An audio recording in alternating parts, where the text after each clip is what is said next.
ॐ श्रीगुरुभ्यो नमः। हरिः ओम्। गीतासारम् इदं शास्त्रम् सर्वशास्त्रसुनिश्चितम् यत्र स्थितं ब्रह्मज्ञानम् वेदशास्त्रसुनिश्चितम्।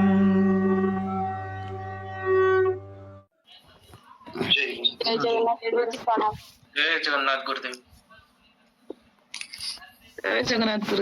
जय जगन्नाथ गुरुजी प्रणाम। ଆସନ୍ତୁ ସମସ୍ତେ ହାତ ଯୋଡ଼ି ଧ୍ୟାନ କରିବା ଆଉ ଦ୍ୱିତୀୟ ଅଧ୍ୟାୟରେ ଆଗକୁ ଯିବା। ଓମ୍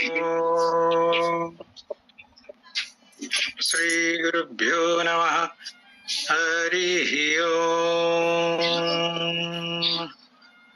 ନୀଳାଚଳ ନିବାସାୟ नित्याय परमात्मने बलभद्र सुभद्राभ्यां जगन्नाथाय ते नमः। श्री जगन्नाथाय ते नमः। हरिः ओम। श्री गुरुभ्यो नमः। हरिः ओम। प्रणाम गुरुजी। आसନ୍ତୁ ଆଜି ଷ୍ଟାର୍ଟ ଆରମ୍ଭ କରିବା ଆଜିର।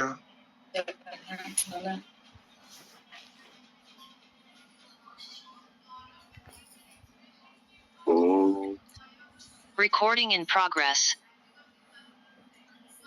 ओम सदाशिव समारभ्याम शंकराचार्य मध्यमम् आचार्य अस्मद् आचार्य पर्यन्तम् गुरु परम्पराम्।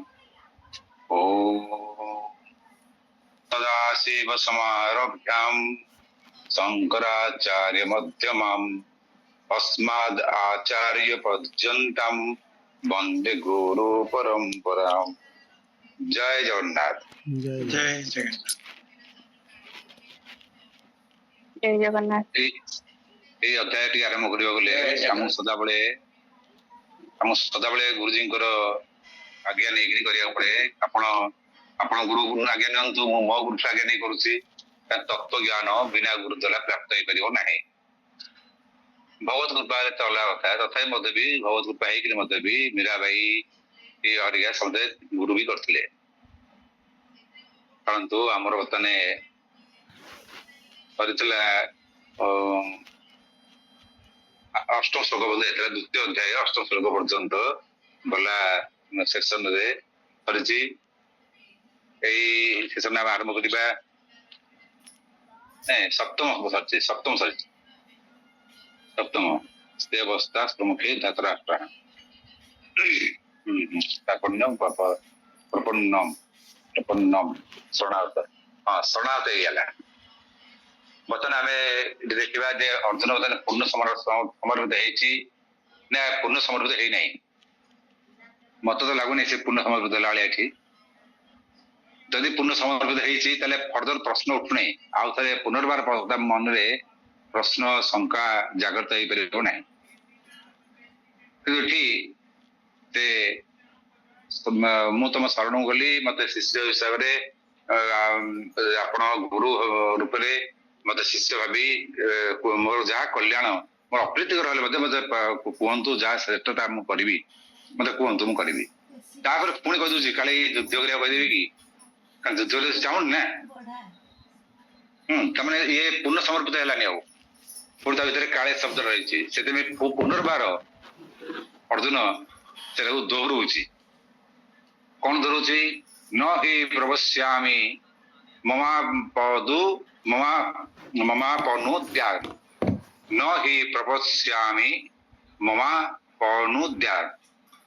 ଆଚ୍ଛା, ନ ହି ପ୍ରବଶ୍ୟାମି ମୁଁ ଜାଣେ, ପ୍ରବଶ୍ୟାମି ମୁଁ ଦେଖିପାରୁନାହିଁ, ଜାଣିପାରୁନାହିଁ। ଦେଖିବାର ଜାଣିଲା ମତେ ଦେଖାଯାଉନି। ମମ ଅପନୁଦ୍ୟାତ୍, ମମା ଅପନୁଦ୍ୟାତ୍ ମାନେ ତାକୁ ଫନ୍ଦି ପିଟି ଦେଲେ मम अपनुद्यात् मम माने मोर अपनुद्यात् माने दूर करिबा कौन दूर करिया से बैठ कहूची जच्छक मुच्छ सणम मिंद्रियाणम आपको हमें संदीप न फिटिले ए जिनसला आपको बुझिया बहुत कष्ट हो जीवो जत जुक्त शोक एति सो तालबेस आसला माने त त जुक्त स मिसले द्वितीय छ जाए जत शोकम उच्च क्षणम अच्छा उच्च क्षण माने शुष्क कर दवा माने रस भी नहीं पड़िबा निष्क्रिय जा ए अर्थ बुझीब उच्च क्षणम इंद्रियाणाम इंद्रिय माने मो जो ज्ञानेन्द्रिय को कर्मेन्द्रिय को सब गुड़ाक निष्क्रिय होगलानी कि बल ना बलहीन होगलानी निज जो काम करने अक्षम ही पड़े ये अर्थ बुझीबा अवाप्य अवाप्य माने प्राप्त हेले बा मिली गले अवाप्य भूमा बस पत्न मूर्ध्रम भूमा भूमा भूमौ अवसपनम भूमा वसनम बस पत्नम तेला भूमौ अवसपत्नम भूम माने भूल करे अवसपत्नम अर्थात निष्कंटक माने जारे शत्रु थे माने केलेंकाई नथिबो ये अर्थ बुझाए भूमौ अच्छा अपसपत्नम अपसपत्नम मूर्धम मूर्धि माने रुद्धि रे पत्नम ऊर्ध्वम ऊर्ध्वम माने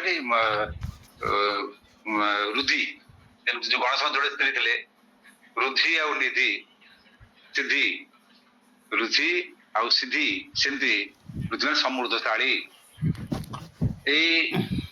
जो श्लोकटीर आपको जब ठीक से आप सिस्टमेटिक न सजेबे सब बुझे आप कष्ट हो कहीं ये तो कविता माध्यम लिखा जाइए कहूँ राज्यं सुराणामपि चाधिपत्यम राज्यं सुराणामपि चाधिपत्यम राज्य राज्य माने राज्य को सुराणामपि सुराणाम अपि माने मध्य अच्छा सुराणाम सुर माने देवता मानकर आधिपत्य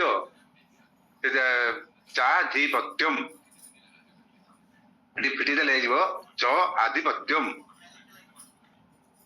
एवं आधिपत्य माने देवता मानकर राज्य अर्थात इंद्रपद मत देदेले भी इंद्रपद बुझीब इंद्रपद देदेले भी मोर ए जो सूक्ष्म जाउची जच्छकम जच्छोकम उच्च क्षणम इंद्रियाणम ये जो इंद्रिय गुड़ शुष्क जाऊँगी से वंचित हो ना आउ थे से स्पष्ट करदेला जे कृष्ण को मुझे शरण कली आप कहे किंतु किंतु रखी शुणते मत कहीं देखा जाऊनी जे मत सी तो रही जीव सृष्टि राज्य राज्य रही राज्य लाभ हम ना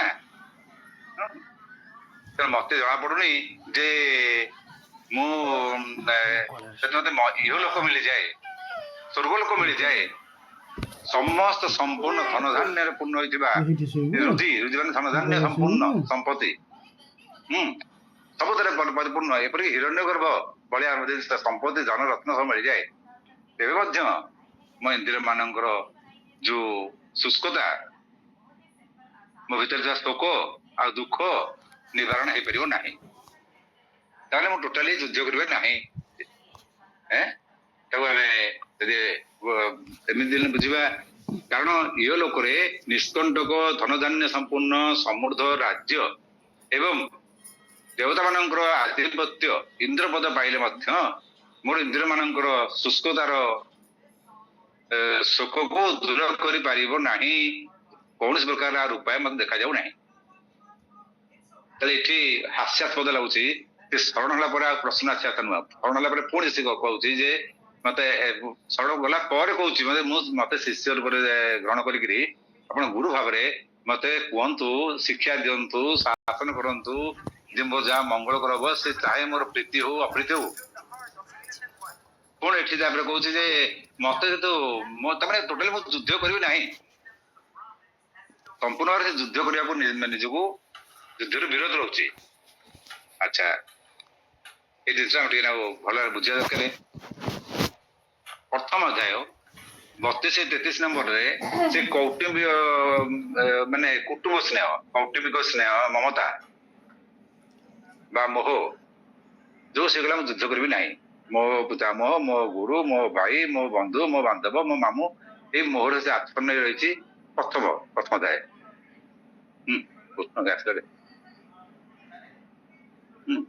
मो आत्मनि रही मो तने युद्ध करी ना प्रथम अध्याय से गले जे कौटुंबिक ममता बा स्नेह स्नेह बा मोह जो सेगला युद्ध करी ना बर्तमान एटी कौटुंबिक स्नेह ममता कथा कहूनी निजर आत्मकल्याण कथा कहला ये केड़े विचित्र अर्जुन बुद्धि तेणु एठी से आत्मकल्याण कथा कहूँ जे जदि मत स्वर्गर इंद्रिय कर दिया जाए ये लोक मिल जाऊ स्वर्ग लोक मिल जाऊ सब लोक मिल जाऊ शांति पाई ना तो ये कह पूर्ण हास्यास्पद ये निजर आत्मा कल्याण था आसला मोह जो बुद्ध करी ये मोर आत्म कल्याण जो बुद्ध करी मरीगली भी स्वर्ग जी स्वर्ग जी शांति पाइबी तेणु कर्मानुष्ठान द्वारा जो जिनस प्राप्त हुए ये लोक से जिन नष्ट हो जाए यहीपरि पुण्य द्वारा जो परलोक जो जिन प्राप्त हुए अर्थात आम जो पुण्य करुचे मानक स्वर्ग देवता होगले आम पुण्य फल भोगीदे परलोक पुनरपि जन्मम पुनरपि मरणम पुनरपि जननी जठरे शयनम पुणी थे जन्म हवा से पुण्य फलटा से स्वर्ग में सारीगला ये छांदोग्य उपनिषद कहुई छांदोग्य विषय कौन कहला जत्कृतकम तद नित्यम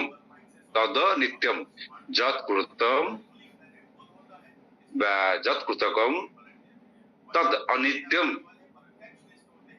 मान जहा करा जाए ता अनित्य होता है माने मननशील जहा सृष्टि अच्छी से मृत्यु अच्छी नष्ट अच्छी आम जो कृतकम मु कर्ता गली मुझे करी दिने दिन आज ना कल नष्ट ही नष्ट हम चाहे मंदिर हो नल नदी हो आर्टिफिशियल आजिकल जो पहाड़ रोचे पहाड़ भी हो मनुष्य कृत मैंने से नष्ट ही हम भगवान सृष्टि भी से नष्ट हम बरहमपुर गला मुझे ट्रेन देखिली मत कहले देख देख पहाड़ मामू मामू बणजा पहाड़ मुझे कौन ना मामू कमुचे बणजा बढ़ुचे तेणु गोटे पहाड़ कमी आस बढ़ुचे तेणु प्रकृतिर सृष्टि भी ध्वंसामुखी सृष्टि अच्छी माने ध्वंस अच्छी एथर दुई मत कहीं पारे तेणु जो से कहूँ जे मत मो मनुष्य द्वारा जो करा जाए कर्म से तो निश्चित नष्ट ही नष्ट हम धर्मशास्त्र कौन कहूँ द्वाविमौ पुरुषौ लोके सूर्य मंडल दिनौ परिव्राज जोगो जोगो जुगुतश्च रणे चाभि मुखरहत सुंदर भाव जिन धर्मशास्त्र कहूँ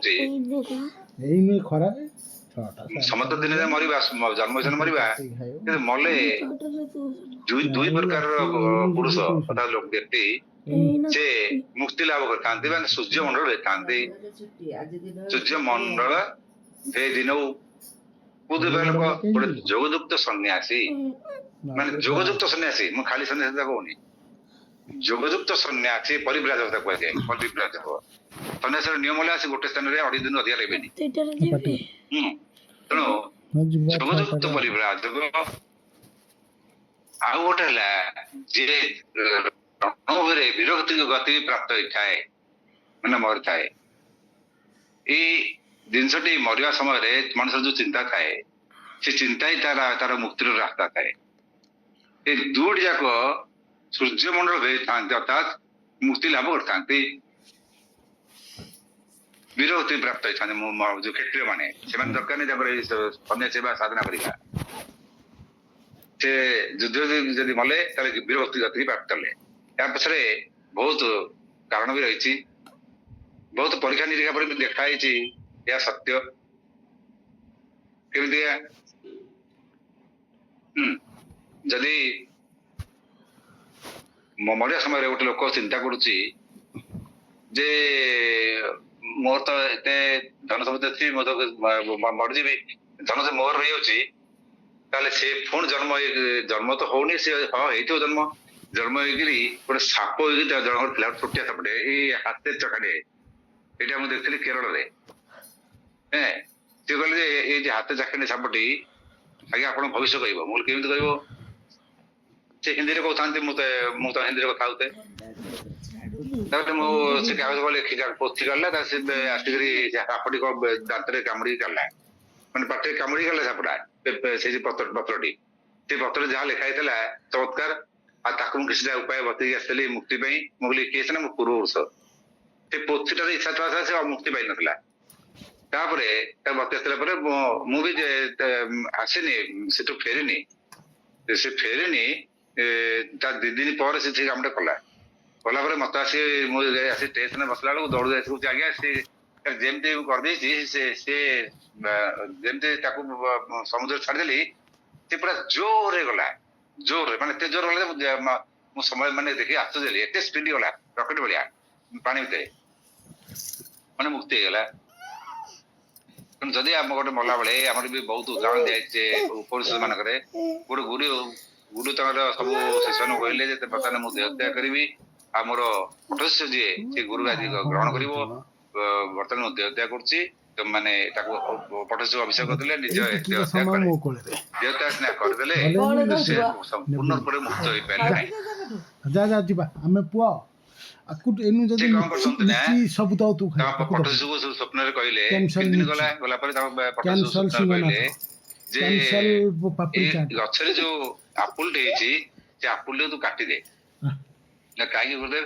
ନା କାଟି ସାର ମୁଁ ତତେ କହିବି। ଶିଶୁଟି ଗଲା, ସେ ବହୁତ ସିଦ୍ଧ ପୁରୁଷ, କିନ୍ତୁ ମଲା ବେଳେ ତାର ନଜର ପଡିଛି ଯେ ସେଉଟା ଉପରେ ଦେହତ୍ୟାଗ କରୁଛନ୍ତି। କେତେ ସୁନ୍ଦର ସେଉଟେ ହେଇଛି, ଏଇଟା ଭାରି ଟେଷ୍ଟ ରହିବ। ସେ ସେଉର ଟେଷ୍ଟଟା ମାନେ ଏତେ ଭଲ ସ୍ୱାଦିଷ୍ଟ ସେଉଟେ ହେଇଛି, ସେଇଥିରେ ତାଙ୍କ ଦେହତ୍ୟାଗ ହେଇଛି। ଦେହତ୍ୟାଗ ଗୋଟେ କୌଶଳ, ଆକ୍ଚୁଆଲି ଦେହତ୍ୟାଗ ପାଇଁ ସେମିତି ବେଶୀ କିଛି କଷ୍ଟ ନୁହେଁ। ଦେହତ୍ୟାଗ କରିବା ଗୋଟେ ଯୋଗୀମାନ ପାଇଁ ଗୋଟେ ଯୋଗୀ ପ୍ରକ୍ରିୟା। ତମର ପ୍ରାଣ ଆଉ ଅପାନ ବାୟୁ ଯଦି ତମେ ଯୋଡିକିରି ନାଭି ମଣ୍ଡଳରେ ଯୋଡା ଯୁକ୍ତ କରିଦବ, ତମର ଇମିଡିଏଟ ପ୍ରାଣ ବାଟ ଛାଡିଯିବ, କିନ୍ତୁ ଶରୀର ଛାଡି ନଥିବ ତମେ। ସେଇ ପ୍ରାଣକୁ ଆଣିକିରି ଉଚ୍ଚକ୍ରରେ ଆସିକିରି କଣ୍ଠ ଚକ୍ରରେ, ତାପରେ ଏଠି ଆଣିକିରି ସ୍ଥିର ରଖିକିରି ଯୋଉ ବାଟେ ପିଲା ଦଗ୍ଧ ହୁଏ ସେଇ ବାଟେ ବାହାରିଯିବ, ବ୍ରହ୍ମରନ୍ଧ୍ର ବାଟେ। ବ୍ରହ୍ମରନ୍ଧ୍ର ବାହାରିଯିବ, ସଇଲା। 1 ମିନିଟ ଭିତରେ ଦେହ ତ୍ୟାଗ ଶେଷ। 1 ମିନିଟ, ବେଶୀ ଲାଗେନି। ଦେହ ସାହା ସିନା କରିଦେଲା, ଲୋଭଟା ଅଛି ସେଉଟେ, ସେ ପଟଶିଷ୍ୟ ଯାଇକିରି ତୁ ସେଉଟିକି କାଟିଦେଲା। ଗୋଟେ ଜୀବ ଥିଲା, ପୋକଟେ, ସେ କଣ ଦିଗଡ଼ ହେଲା, ମୁଁ ଜୀବ ହତ୍ୟା କଲି। ଗୁରୁ ମତେ କହିଲେ ଏଇ ସେଗୁଡା କାଟି ବୋଲିକା। ତାପରେ ସେଇଦିନ ସେ ଶୋଇଛି ମନ ଦୁଃଖରେ। ସେ ଗୁରୁ କହିଲେ ସାବାସ, ବହୁତ ମୁଁ ଖୁସି ହେଲି, ବହୁତ ବହୁତ ଧନ୍ୟବାଦ, କାହିଁକିନା ତୁ ମତେ ମୁକ୍ତି ଦେଲୁ। ସେ ସ୍ୱପ୍ନରେ ପଚାରୁଛି ସେ ଗୁରୁଜୀ ମୁଁ କେମିତି ମୁକ୍ତି କଲି? ଆରେ ମୋର ଦେହ ତ୍ୟାଗ କଲା ବେଳକୁ ସେଉ ଉପରେ ଲାଳସା ଆସିଗଲା, ସେଥିପାଇଁ ମୁଁ ସେଉ ଧୀରେ ଗୋଟେ ପୋକ ହେଇକି ସେଗୁଡା ଖାଇବାକୁ ଲାଗିଲି। ନା ସେଗୁଡା ଗୋଟେ ପୋକ ହେଇକି ଜନ୍ମ ହେଲା। ସେ 10-12 ଦିନ ଭିତରେ ସେ ବଡ ହେଇଗଲା, ବଡ ହେଇଗଲା, ଖାଉଛି ଆଉ ମାନେ ସେଉ ଆଉ ମତେ ଯୋଉ କାଟି ଦେଇକି ମୁକ୍ତି କଲୁ, ସେଥିପାଇଁ ବର୍ତ୍ତମାନ ତତେ ମୁଁ ଆଶୀର୍ବାଦ କରୁଛି, ନିଃସ୍ୱାର୍ଥପର ଭାବରେ ତୋର କାର୍ଯ୍ୟ କର, ସ୍ୱାର୍ଥ ରଖନା, ଅହଂ ନାହିଁ, ସ୍ୱାର୍ଥ ନାହିଁ। ଗୁରୁଜୀ ପ୍ରଣାମ କଲା, ଗୁରୁଜୀ ମୁକ୍ତି ହେଲେ। ତେଣୁ ମଣିଷ ମଲା ସମୟରେ ଯଦି ତାର ଦେହତ୍ୟାଗ କଲା ବେଳେ ଯୋଉ ଚିନ୍ତା ଥିବ, ସେଇ ଚିନ୍ତାରେ ହିଁ ସେ ମୁକ୍ତି ଲାଭ କରିବ। ଅନୁଗୁଳ ନା ତାଳଚେରରୁ ଗୋଟେ ଲୋକଟିଏ ସମସ୍ତେ ଯୋଉ ଆସିଥିଲେ ପଛରେ ବି ଆସିଲେ ଆଉଥରେ ମୁଁ ଆଉଥରେ ହଠାତ୍ ଦିନେ ଫୋନ ଆସିଲା କହିଲେ ଆଜ୍ଞା ବାପା ଆମର ଦେଖିବାକୁ ଚାହୁଁଛନ୍ତି ମୂର୍ତ୍ତ ସଜ୍ଜାରେ ଶେଷ ମୂର୍ତ୍ତି ଅଛନ୍ତି। ଆଉ କିଏ ଖାଇବ? ମୁଁ ଆଇଥିଲି ଦେଖିଲି ଭିଡିଓ କଲ୍ କଲେ ମୁଁ କହିଲି ଆଚ୍ଛା ହଉ ମୁଁ ତାକୁ ସେ ବୁଢାଟେ ପଡିଛି ଆଇସୁରେ ଶେଷ ଜୀବନ ମାନେ ସବୁ ଲାଗିଛି ଏମିତି ମୁଁ କହିଲି ଜୟ ଜଗନ୍ନାଥ ସେ ହାତଟାକୁ ବୋଧେ 98 ବର୍ଷ ହବ ହାତଟାକୁ ଜୟ ଜଗନ୍ନାଥ ଏମିତି ଯୋଡିଛି ମରିଗଲା।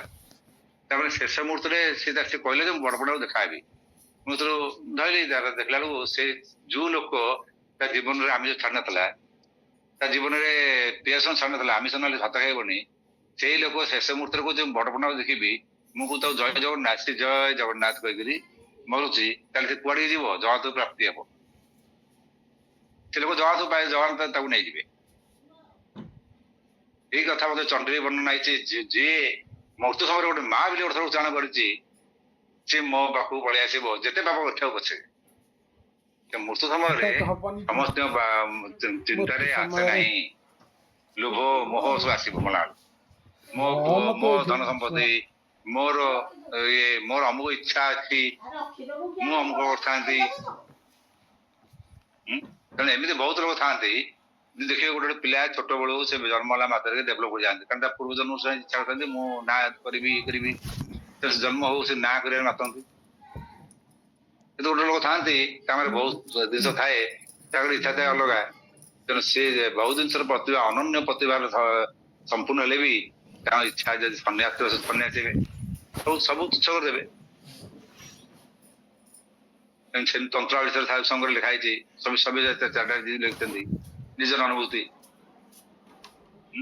ସେ ଗୋଟେ ଭଲ ପେଣ୍ଟର କିନ୍ତୁ ସେ ତନ୍ତ୍ର ବିଷୟରେ ସାଧୁ ସଂଘ ମାନେ ତନ୍ତ୍ର ବିଷୟ ପାଇଁ ସେ ସାଧୁ ସଂଘ କରିକିରି କିଭଳି ଭାବରେ ନିଜେ ସାଧୁ ହେଇଯାଇଛନ୍ତି ସନ୍ନ୍ୟାସୀ ହେଇଯାଇଛନ୍ତି।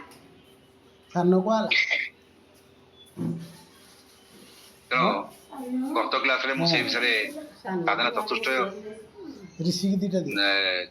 ଅଭ୍ୟାସ ମାନେ ତିନିଟା ଅଭ୍ୟାସ ଶ୍ରବଣ ମନନ ଏସବୁ ତାପରେ ଅନୁବନ୍ଧ ଚତୁଷ୍ଟୟ ଏ ବିଷୟରେ ଆଲୋଚନା କରିଥିଲି। ଆଉ ବର୍ତ୍ତମାନ ଏଠି ଆମେ ଆଲୋଚନା କରିବା ଏଇ ଶ୍ଲୋକରେ ସେ କଣ କଣ କହୁଛି।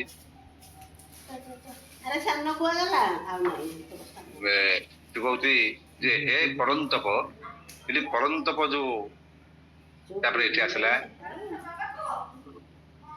ସଞ୍ଜୟ ବର୍ତ୍ତମାନ କହୁଛି କହୁଛି ଏବ ମୁକ୍ତା ହୁଷି କେଶ ଗୁଡା କେଶ କେଶ ପରନ୍ତପ एव मुक्ता ऋषिकेशम एव मुक्ता ऋषिकेशम गुडाकेशः परन्तप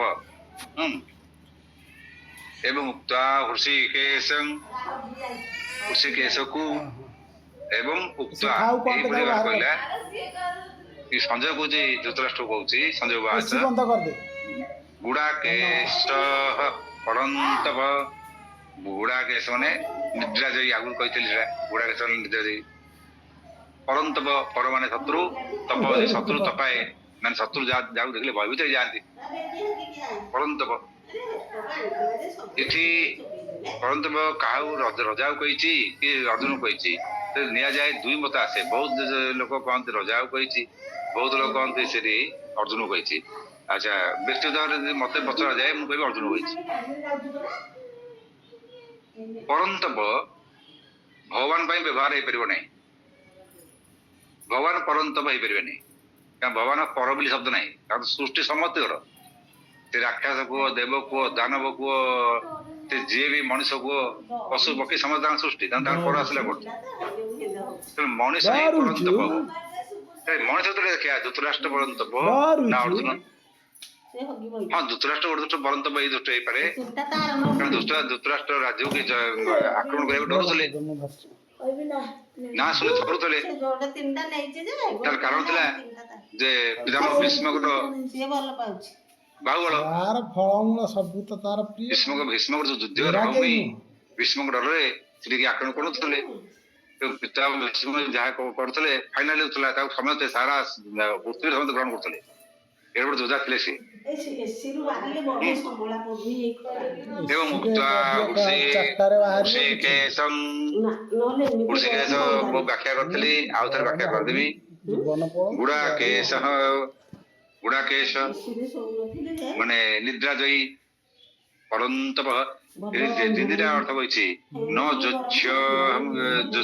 ଯୁଚ୍ଛ ଇତି ଗୋବିନ୍ଦಂ ଉକ୍ତ୍वा ତୂକ୍ଷ୍ଣୀ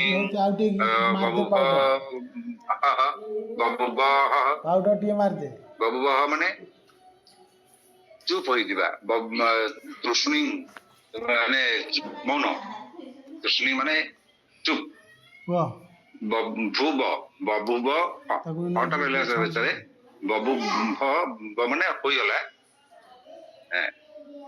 ବବୁହ ଯୁଚ୍ଛ ନ ଯୁଚ୍ଛ ମାନେ ଯୁଦ୍ଧ କରିବା ନ ଯୁଚ୍ଛ ଯୁଦ୍ଧରେ ଚାହୁଁନି ଇତି ମାନେ ଏଇଟା ସମାପ୍ତ ହେଇଗଲା ଏଇଠି ଆଉ ଯୁଦ୍ଧ ଜମା ଚାହୁଁନି ମାନେ ପକ୍କା ମାନେ ଫାଇନାଲ କରିଦେଲା ବୋଲି ଅର୍ଜୁନ କହିଦେଲା ଯେ ସେଠି ସଞ୍ଜୟ କହୁଛି ଯେ ଧୃତରାଷ୍ଟ୍ରକୁ ଯୋଉ ଶବ୍ଦଟା ବ୍ୟବହାର କରୁଛି କୃଷ୍ଣ ପାଇଁ ସଞ୍ଜୟ ବ୍ୟବହାର କରୁଛି ଅର୍ଜୁନ ନୁହଁ ଋଷିକେଶ ଗୁଡାକେଶ ମାନେ ଗୁଡିକି ଥିବା କେଶ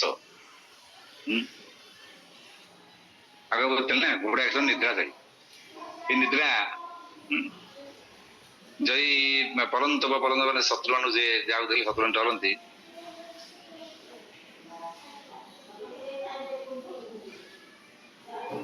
ତେଣୁ ପରନ୍ତପ ଏଠି ଅର୍ଜୁନ ନେଇ କହିଛି ନିଦ୍ରା ଜୟୀ ଯାହା ଶତ୍ରୁ ଯେଉଁମାନେ ଡରନ୍ତି ସେ ଏଇଭଳି ହୃଷିକେଶକୁ କହିକିରି ନ ଯୋଚ୍ଛ ମୁଁ ଯୁଦ୍ଧ କରିବିନି ନାହିଁ ବୋଲି ଏଠି ଗୋବିନ୍ଦମ୍ ତୃଷ୍ଣୀ ବଭୁବ ତେଣୁ ମୁଁ ଏତେ ଏଇଭଳି ସେ ଗୋବିନ୍ଦ କହିକିରି ଉଠା କିଏ କହିଲା ସଞ୍ଜୟ କହିଲା ଧୃତରାଷ୍ଟ୍ରକୁ ଏଠି କୃଷ୍ଣ ପାଇଁ ଯୋଡେ ଶବ୍ଦ ବାହାରିଛି ଋଷିକେଶ ଆଉ ଗୋବିନ୍ଦ ଅର୍ଜୁନ ପାଇଁ ଯୋଡେ ଶବ୍ଦ ବାହାରିଛି ଗୁଡାକେଶ ଆଉ ପରନ୍ତପ ତେଣୁ ଗୁଡାକେଶ ମାନେ ନିଦ୍ରା ଯାଇ ସଦା ଜାଗ୍ରତ ଋଷିକେଶ ଯିଏ ଅନ୍ତର୍ଯାମୀ ଯିଏ ଇନ୍ଦ୍ରିୟ ପରିଚାଳକ ଯିଏ ଇନ୍ଦ୍ରିୟ ମାନଙ୍କୁ ନିଜ ଆୟତରେ ଚଳାଏ ଯାହା ସବୁବେଳେ ଇନ୍ଦ୍ରିୟ ଚାଲନ୍ତି ଏଠି ଅର୍ଜୁନ କହିଲା ଯେ ମୋର ଇନ୍ଦ୍ରିୟ ମାନେ ଶୁଷ୍କ ହେଇଯାଇଛନ୍ତି ତେଣୁ ସେ ଇନ୍ଦ୍ରିୟ ଚଳିବ କି ସେ ଋଷିକେଶ ତେଣୁ ଗୋବିନ୍ଦ ତାହେଲେ କଣ କହିଲା ତାହେଲେ ଗୋବିନ୍ଦରେ ସେ ଆବଶ୍ୟକ କଣ ଥିଲା ଆମେ ଏଇ ବିଷୟରେ ଟିକେ ଆଲୋଚନା କରିବା ଏଇ ବିଷୟରେ ଆଲୋଚନା ନ କଲେ ଆପଣ କିଛି ବୁଝିପାରିବେନି ସବୁ ତାର ଫଳ ପ୍ରିୟ हे परंतप अंतर्जामी भगवान गोविंदକୁ ଯୁଦ୍ଧ ନ କରିବାକୁ ସ୍ପଷ୍ଟ ଭାବରେ ମନା କରି ଚୁପ୍ ହେଇଗଲା କି ସେ ଅର୍ଜୁନ ବୋଲି ସଞ୍ଜୟ କହିଦେଲା ନିଦ୍ରା ଯାଇ ଅର୍ଜୁନ ଚୁପ୍ ହେଇଗଲା ଆଚ୍ଛା ଗୋବିନ୍ଦ ଥିଲା କଣ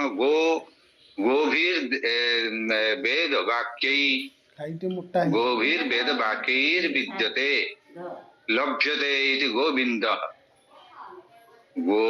गोभीर वेद वाक्यैर विद्यते माने गोर सारा वेदवाणी तार पुणी से कहूँ वेदवाणी वेदवाणी द्वारा भगवान स्वरूप उपलब्धि जो हुए कहते गोविंद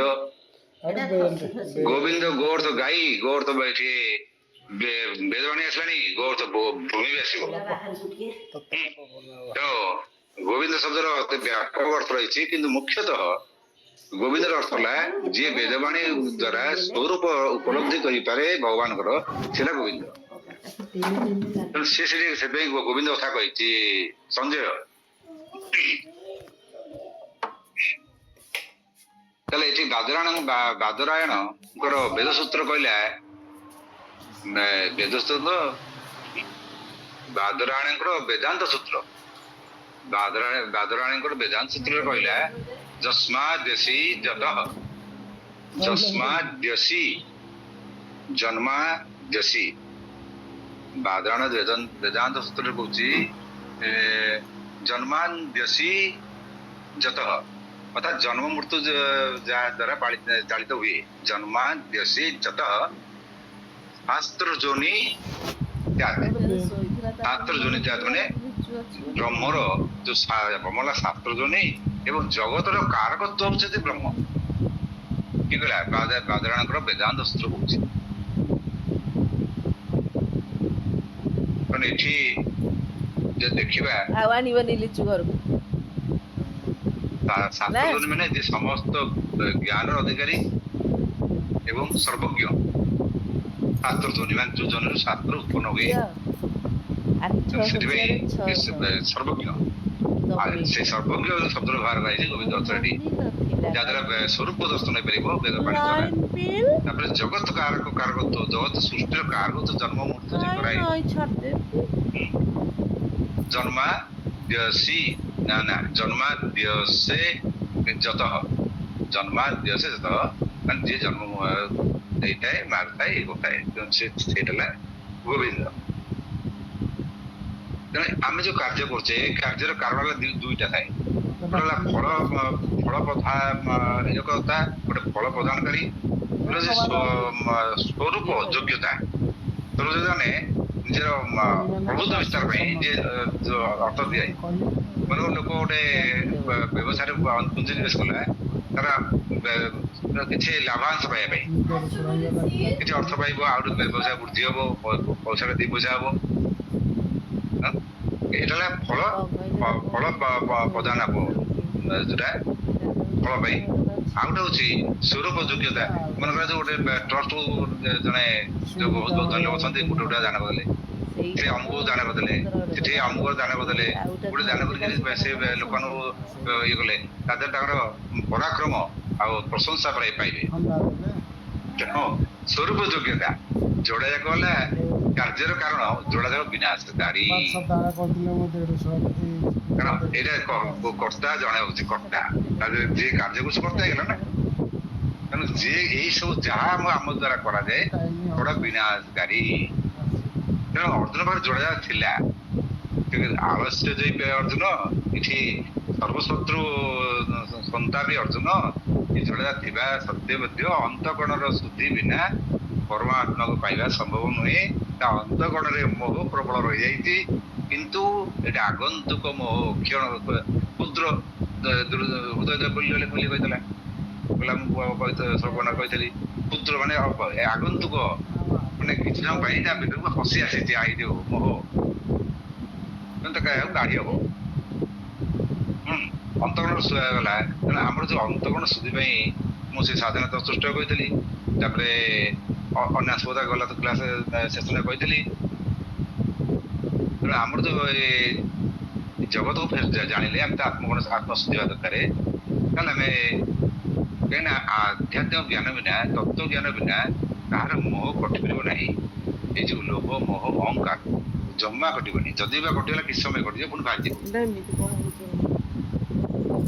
ଆଉ ଭଗବାନ ପାଖରେ ଯୋଉ ଶରଣ କ୍ଷଣସ୍ଥାୟୀ ଶରଣ କାହିଁ କହିଲି ଏ କ୍ଷଣସ୍ଥାୟୀ ଶରଣ ଭିତରେ ମୋ ନିଜର ଅନୁଭୂତି ଅଛି ସେଥିପାଇଁ କ୍ଷଣସ୍ଥାୟୀ ବୋଲି କହିଲି କାରଣ ଗୋଟେ ସମୟରେ ଏମିତି ହେଲା ମୁଁ ତାକୁ ପେଣ୍ଟିଂ ସରିପାରିଲାନି ସେତେବେଳେ ମୁଁ ୟାର ସବୁ ବିଭିନ୍ନ ମାନେ ଗଲା ଥର କହିଥିଲି ସ୍ୱଧର୍ମ ମୁଁ ସ୍ୱଧର୍ମଟା ଛାଡି ଲୋକମାନେ ଯାହା କରେ ସେଇ କାମ କଲି ଯାହାଫଳରେ ଏଭଳି ଅସୁବିଧାରେ ପଡିଗଲି ବର୍ତ୍ତମାନ ଯୋଉ ପଇସା ମୁଁ ଦାନ ହିସାବରେ ଦେଇଦଉଛି ଏତିକି ପଇସା ପାଇଁ ମଧ୍ୟ ମତେ ଅପମାନ ସହିବାକୁ ପଡୁଥିଲା କିନ୍ତୁ ସେଇ ଜିନିଷ ପାଇଁ ମତେ ଏତେ କଷ୍ଟ ଲାଗେ ମୁଁ ଯୋଉ ଜାଗା ରହୁଥିଲି ମୋ ସ୍ତ୍ରୀ ଆଉ ପିଲାକୁ ନେଇ ପଳେଇ ଆସିଲି ଦତ୍ତଟାକୁ ସର୍ବେଶ୍ୱର ଘରକୁ ସେଠି ଦ୍ୱାର ବନ୍ଦ କରିଦେଲି ମୁଁ ଜଣାନ୍ତୁ କେମିତି ଖାଇବା ଦିଅନ୍ତୁ ଦେଖିବା ଏ କ୍ଷଣସ୍ଥାୟୀ ଶରଣ ମୁଁ କହୁନି ମାନେ ଏଇଟା ମୋ ପାଇଁ ବି କ୍ଷଣସ୍ଥାୟୀ ଶରଣ ଥିଲା ମହାପ୍ରଭୁ ତ ସକାଳୁ ଲୋକ ପଠେଇଲେ ରାତି ସକାଳୁ ରାତି 3 ମାସ ପର୍ଯ୍ୟନ୍ତ ଲୋକ ଖାଇବା ପାଇଲିନି ହେଲା ମହାପ୍ରଭୁ ଆପଣ ସମସ୍ତେ ଦେଖିଲି ଯୋଉ ଲୋକଟା ଆସିଥିଲେ ସେମାନେ ଉଠିତ ଗଲି ଭାବ ଆସିଲା ମୋର ଭାବ ପେପର ନାଁ ଡିକ୍ଲାର ହେଲା ବହୁତ ଲୋକ ଆସିଲେ ବହୁତ ଲୋକ ଆସିକି ପେଟିସନ ନେଇଗଲେ କିନ୍ତୁ ପୁଣି ମୋର ଭାବ ଆସିଗଲା ଭଗବାନ ଦେଲା ଏକା ଭୁଲିଗଲି ପୁଣି ଘରକୁ ଗଲେ ଆଚ୍ଛା ତ ଆସିଲା ବ୍ୟସ୍ତ ନା ପୁଣି ତତେ ପକେଇବା ପୁଣି ଯେତେବେଳେ ମନ୍ଦିର ଆସିଲି ମନ୍ଦିର ଆସ୍ତେ ଆସ୍ତେ ଆମର ପୂଜାପଣ୍ଡା ଭାଇ ଭାଇମାନେ କହିଲେ ଆପଣ ଯୁଚ ବିଦ୍ୟା ଛାଡ଼ିବାକୁ ପଡ଼ିବ ମୁଁ ଛାଡ଼ିଦେବା ମୁଁ ତ ମତେ ତ ପ୍ରଭୁ ପାଖକୁ ଯିବାର ଅଛି ତାକୁ ବି ତ୍ୟାଗ କରିଦେଲି କିନ୍ତୁ ଏମିତି କଷ୍ଟ ପାଇଗଲି ଯେ ମୁଁ କଣ ଯେତେବେଳେ ପର୍ଯ୍ୟନ୍ତ ପୂର୍ଣ୍ଣ ସମର୍ପଣ ନ ଆସିବ ତୁମର ପ୍ରଭୁ ସାକ୍ଷାତ ହେଇପାରିବ ନାହିଁ। ଗଲା କାଲି ମୋର ଆଉ ଗୋଟେ ଶିଷ୍ୟ ଆସିଥିଲା ସେ ଶିଷ୍ୟା ଜଣକ କହିଲେ ମତେ ଟିକେ କାଳିଆକୁ ଦର୍ଶନ କରେଇଦିଅ ମୁଁ କହିଲି କାଳିଆକୁ ଦର୍ଶନ କରିବାକୁ ଗଲେ ମୁଁ ମଧ୍ୟ ହାତ ଯୋଡ଼ିକି ଠିଆ ହଉଛି ପ୍ରଭୁ ମତେ ଟିକେ ଦର୍ଶନ ଦେଇଦିଅ କାରଣ ମୁଁ ତାଙ୍କର ପ୍ରଭୁ ନୁହେଁ ସେ ମୋର ପ୍ରଭୁ ସିଏ କୃପା କଲେ ମୁଁ ଦର୍ଶନ କରିବି ଆଉ ମୁଁ ତାଙ୍କର ପ୍ରଭୁ ନୁହେଁ ମୁଁ ମୋ କଥାରେ ତମକୁ ଦର୍ଶନ ଦବ ସିଏ ଜନ୍ମ ଦେବ ତାହେଲେ ହୁଏତ ମୁଁ ତମ ପାଖକୁ ଯିବି କିନ୍ତୁ ମୋ କଥାରେ ସିଏ ତମ ପାଖକୁ ଯାଇପାରିବ ନାହିଁ ମୁଁ ତ ନିଜେ ତାଙ୍କର ଶରଣାପନ୍ନ ଚାକରଟିଏ ଆଉ ମୁଁ କିନ୍ତୁ ତାକୁ ମାଲିକ ଭଳିଆ ଆଦେଶ ଦେଇପାରିବି ତେଣୁ ସେ ଭ୍ରମ ଛାଡ ନିଜେ ଶୁଦ୍ଧି ହେଇକି କାମ କରି ଚାଲ ଯଦି ଗୋଟେ ଲୋକ କିଛି ମାନେ କାମନା ବାସନା ରଖିବନି ଏପରି ଭଗବାନ ଦେଖିବାର କାମନା ବି ରଖିବ ନାହିଁ ଏପଟେ ତ କର୍ମ କରି ଚାଲିବ ମନେକର ଯୋଉ ସେ ମନ୍ତ୍ର ହଉ ଗୋଟେ ମାଳା ହଉ ବହୁତ ଲୋକ କହୁଛନ୍ତି ଯେ ଆମେ ଆଜି 3 ମେଳା କଲୁ କାଲି 3 ମେଳା କଲୁ କାଲି 1 ମେଳା କଲୁ କାଲି କରିନୁ ପରଦିନ 5 ମେଳା କରିଦେବୁ ଏମିତି ନାହିଁ ଏମିତି ନାହିଁ ଗୋଟିଏ ମାଳା କର ରେଗୁଲାର ଆଉ ଯଦି ସମ୍ଭବ ହେଲା ଗୋଟିଏ ମାଳା ଗୋଟିଏ ସ୍ଥାନରେ ଗୋଟିଏ ସମୟ ଯଦି କରିବ ତାହେଲେ ଫଳ 1000 ଗୁଣା ଫଳ ପଳିବ ତେଣୁ ସେ ଗୋଟିଏ ମାଳା ସିନ୍ସିୟରଲି କରିଲ କିଛି ଆଶା ନାହିଁ ଦର୍ଶନ ହଉ ନ ହଉ ତମେ ତା ଦେହରେ ମୁଣ୍ଡ ପୁରା ଦରକାର ହିଁ ନାହିଁ ଆଜି ନହେଲେ କାଲି ତମେ ଦର୍ଶନ ପାଇଯିବ ତେଣୁ ଆତ୍ମକରଣ ଶୁଦ୍ଧି ଅନ୍ତଃକରଣ ଶୁଦ୍ଧି ପାଇଁ ଆମକୁ କଣ ଦରକାର ଆଉ ଫାଷ୍ଟ ଜାଣିବା ଦରକାର ଭୌତିକ ଆଦି ଭୌତିକ ଆଦି ଦୈବିକ ତାପରେ ଆଧ୍ୟାତ୍ମ ଆସିବ ଏଗୁଡାକ ସବୁ କଣ କଣ ଅଛି ଆମ ଚତୁର୍ପାର୍ଶ୍ୱରେ ଏଗୁଡା ଶୁଦ୍ଧି ହେଇଗଲା ତାହେଲେ ସବୁ ଶୁଦ୍ଧି ହେଇଯିବ ଆଦି ଭୌତିକ ଯୋଉଟା ଆମ ଚତୁର୍ପାର୍ଶ୍ୱ ଦେଖୁଛେ ଯଦି ବିଜ୍ଞାନ ଦୃଷ୍ଟିରୁ ଦେଖିବା ତାହେଲେ ପଞ୍ଚ ମହାଭୂତ ଦ୍ୱାରା ସମସ୍ତ ଜିନିଷ ସୃଷ୍ଟି ମରୁଦ୍ଭ୍ୟମ୍ ମାନେ ପୃଥିବୀ ତତ୍ତ୍ୱ ଜଳ ତତ୍ତ୍ୱ ଅଗ୍ନି ତତ୍ତ୍ୱ ବାୟୁ ତତ୍ତ୍ୱ ଆକାଶ ତତ୍ତ୍ୱ ଏଇ 5ଟା 5 ଏଲିମେଣ୍ଟସ ଯାହା କୁହନ୍ତି ଇଂଲିଶରେ ଏଇ 5ଟା ତତ୍ତ୍ୱ ମିଶିଲେ ଗୋଟେ ଜିନିଷ ସୃଷ୍ଟି ହବ ଯେକୌଣସି ତାକୁ ତମେ ନିର୍ଜୀବ କୁହ ସଜୀବ କୁହ ମୋ ମତରେ ତ ସବୁ ତ ସଜୀବ ତେଣୁ ଯାହା ବି ହଉ ଏ ସବୁ ତ ମିଶିଲେ ହିଁ ଗୋଟେ ରିଜିଡ୍ ବଡି ହଉ ଆମେ ଯାହାକୁ ଦେଖିପାରିବା ଅନୁଭବ କରିପାରିବା ତିଆରି ହବ ନହେଲେ ହେଇପାରିବ ନାହିଁ ତମେ ଭୌତିକ ଜଗତ ସେଇଥିରୁ ସୃଷ୍ଟି ହୁଏ ଆଦି ଭୌତିକ ଟିକେ ପୂର୍ବ ଥାଏ ଯେ ଏଗୁଡାକ ସୂକ୍ଷ୍ମ ଭାବରେ ଆଦି ଦୈବିକ ଦେବତା ମାନଙ୍କ ଦ୍ୱାରା ଯୋଉ ସୃଷ୍ଟି ହେଇଥାଏ ପଞ୍ଚ ଜ୍ଞାନେନ୍ଦ୍ରିୟ ପଞ୍ଚକର୍ମେନ୍ଦ୍ରିୟ ସିନା ବହୁତ ହେଇଯିବ କିନ୍ତୁ ପଞ୍ଚ ତନ୍ମାତ୍ରା ଆଦି ଦୈବିକ ତାମାନେ ଆମ ଶରୀରରେ ସମସ୍ତ ଦେବତା ଅଛନ୍ତି ଈଶ୍ୱର ଅଛନ୍ତି ବୋଲି କହିଲେ ଶରୀରରେ ଦେବତା ନଛନ୍ତି ଯଦି ଆମେ ତାଙ୍କୁ ଜାଣିଥିବା ତାହେଲେ ସବୁ ଈଶ୍ୱର ଏଇ ଯୋଉ ଗୋଟେ ଈଶ୍ୱର କହୁଛ ନା ସବୁ ଈଶ୍ୱର ଗୋଟିଏ ଈଶ୍ୱର ହେଇଯିବ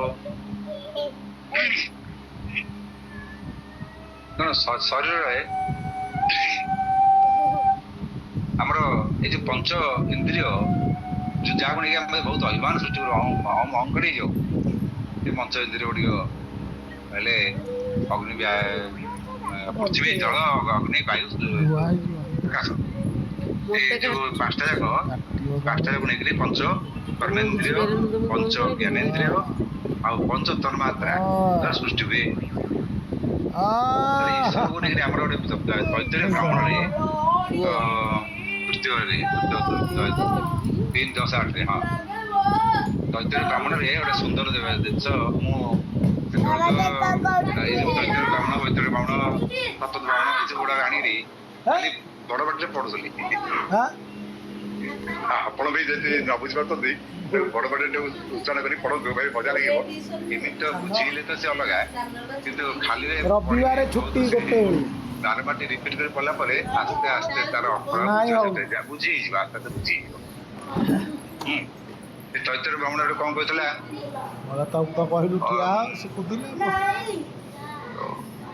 ଯେ ଆମେ ତ କହିଲେ ସବୁ ଆମ ଶରୀର ଈଶ୍ୱର ଅଛନ୍ତି, ଆମ ସବୁ ଦେବତା ସବୁ 33 କୋଟି ଦେବତା ଶରୀର ଅଛନ୍ତି। ତାହେଲେ ପୃଥିବୀ ଜଳ ସବୁ ଜଳ ରହିଲା ଠିକଲା। ଅଗ୍ନିର୍ମେ ବାଚି ସ୍ଥିତଃ ବାଗ୍ ହୃଦये ହୃଦୟମୟୀ ଅହମ୍ ଅମୃତେ ଅମୃତମ୍ ବ୍ରହ୍ମଣି। ମାନେ ମୋ ମୁଖରେ ଅଗ୍ନି ଅଛି। ଅଗ୍ନିର୍ମେ ବାଚି ସ୍ଥିତଃ ବାଗ୍ ହୃଦये ହୃଦୟମୟୀ ଅହମ୍ ଅମୃତେ ଅମୃତମ୍ ବ୍ରହ୍ମଣି। ମାନେ ମୁଁ ଅମୃତରେ ମୋ ହୃଦୟରେ ଅଛି, ମୁଁ ହୃଦୟ ଅମୃତ ହୃଦୟ ମୋ ଭିତରେ ଅଛି, ମୁଁ ଅମୃତ ଭିତରେ ଅଛି, ଅମୃତ ବ୍ରହ୍ମ ଭିତରେ ଅଛି।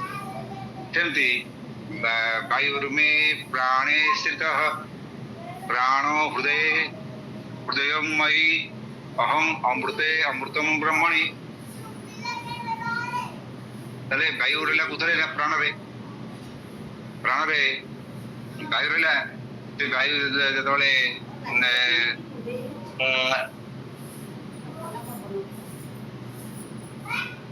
ବାୟୁ ଯେତେବେଳେ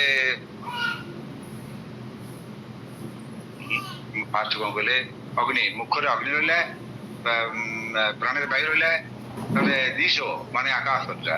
ଦିଶୋ ମେ ସ୍ରୋତେ ସ୍ଥିତଃ କାନରେ ସ୍ରୋତେ ସ୍ଥିତଃ ସ୍ରୋତମ୍ ହୃଦये ହୃଦୟମୟୀ ଅହମ୍ ଅମୃତେ ଅମୃତମ୍ ବ୍ରହ୍ମଣି। ତାହେଲେ ଆକାଶ ରହିଲା। ତାହେଲେ ସ୍ରୋତରେ କାନରେ, ଏଠି କାନରେ କହିଲେ ଆକାଶ ଶବ୍ଦ ଆଉ ଟିକେ ମୁଁ କହିଲା ପରେ ବୁଝିଯିବେ, ଆପଣ ଆଉ କହିବି ବୁଝିବେ। ଆକାଶ ଶବ୍ଦ ସ୍ଥାନ ସମ୍ପର୍କ ଥାଏ, ଆଉ ପଞ୍ଚ ତନ୍ମତରେ କେବଳ ଶବ୍ଦ ଥାଏ ସେଠି। ଯାହା କହିବ ସେଠି ଯିବ। ତାହେଲେ ଆକାଶ ଶୁଣିବ। ଆକାଶ ଯୋଉଟା ଶୁଣିବ ତମେ ଆକାଶ, ତମେ ଯଦି ଆକାଶ ହେଲ ତମେ କୋଉଟା ଆକାଶ ହେଲା ନା ଶୁଣିବାଟା। କାନ ଦିଶୋ ମେ ଶ୍ରୋତେ ସ୍ଥିତାଃ ଶ୍ରୋତଂ ହୃଦये ହୃଦୟମୟୀ ଅମୃତେ ଅମୃତମ୍ ବ୍ରହ୍ମଣି। ଆପୋ ଆମ ଜଳ ଆପୋ ମେ ରେତସୀ ଶ୍ରୀତାଃ ରେତଃ ହୃଦये ହୃଦୟମୟୀ ଅହମ୍ ଅମୃତେ ଅମୃତମ୍ ବ୍ରହ୍ମଣି। ମା ପିଠେ ପକେଇଦେ। ରେତରେ ରହିଲା କି ଆପୋ ମାନେ ଜଳ। ପୃଥିବୀ ମେ ଶରୀରେ ସ୍ଥିତଃ, ଏ ଶରୀରଟା ହଉଛି ପୃଥିବୀ। ପୃଥିବୀ ମେ ଶରୀରେ ସ୍ଥିତଃ ନା ଏଟା ସ୍ତ୍ରୀଲିଙ୍ଗ। ପୃଥିବୀ ମେ ଶରୀରେ ସ୍ଥିତଃ ଶରୀରମ୍ ଶରୀରମ୍ ହୃଦये ହୃଦୟମୟୀ ଅହମ୍ ଅମୃତେ ଅମୃତମ୍ ବ୍ରହ୍ମଣି। କେମିତି ଖୋଲୁଛୁ? ଏ ଶ୍ଲୋକଟି ପାରିବେ ଆପଣ ପଢନ୍ତୁ। ମୁଁ ଲେଖା ଦେଇଦେବି ଯଦି ଚାହିଁବେ ଆପଣଙ୍କୁ, ବହୁତ ବଢିଆ ଲାଗିବ ସକାଳୁ ଉଠି ପଢିଲେ। ପୃଥିବୀ ମେ ଶରୀରେ ସ୍ଥିତଃ ଶରୀରମ୍ ହୃଦୟମୟୀ ଅହମ୍ ଅମୃତେ ଅମୃତମ୍ ବ୍ରହ୍ମଣି।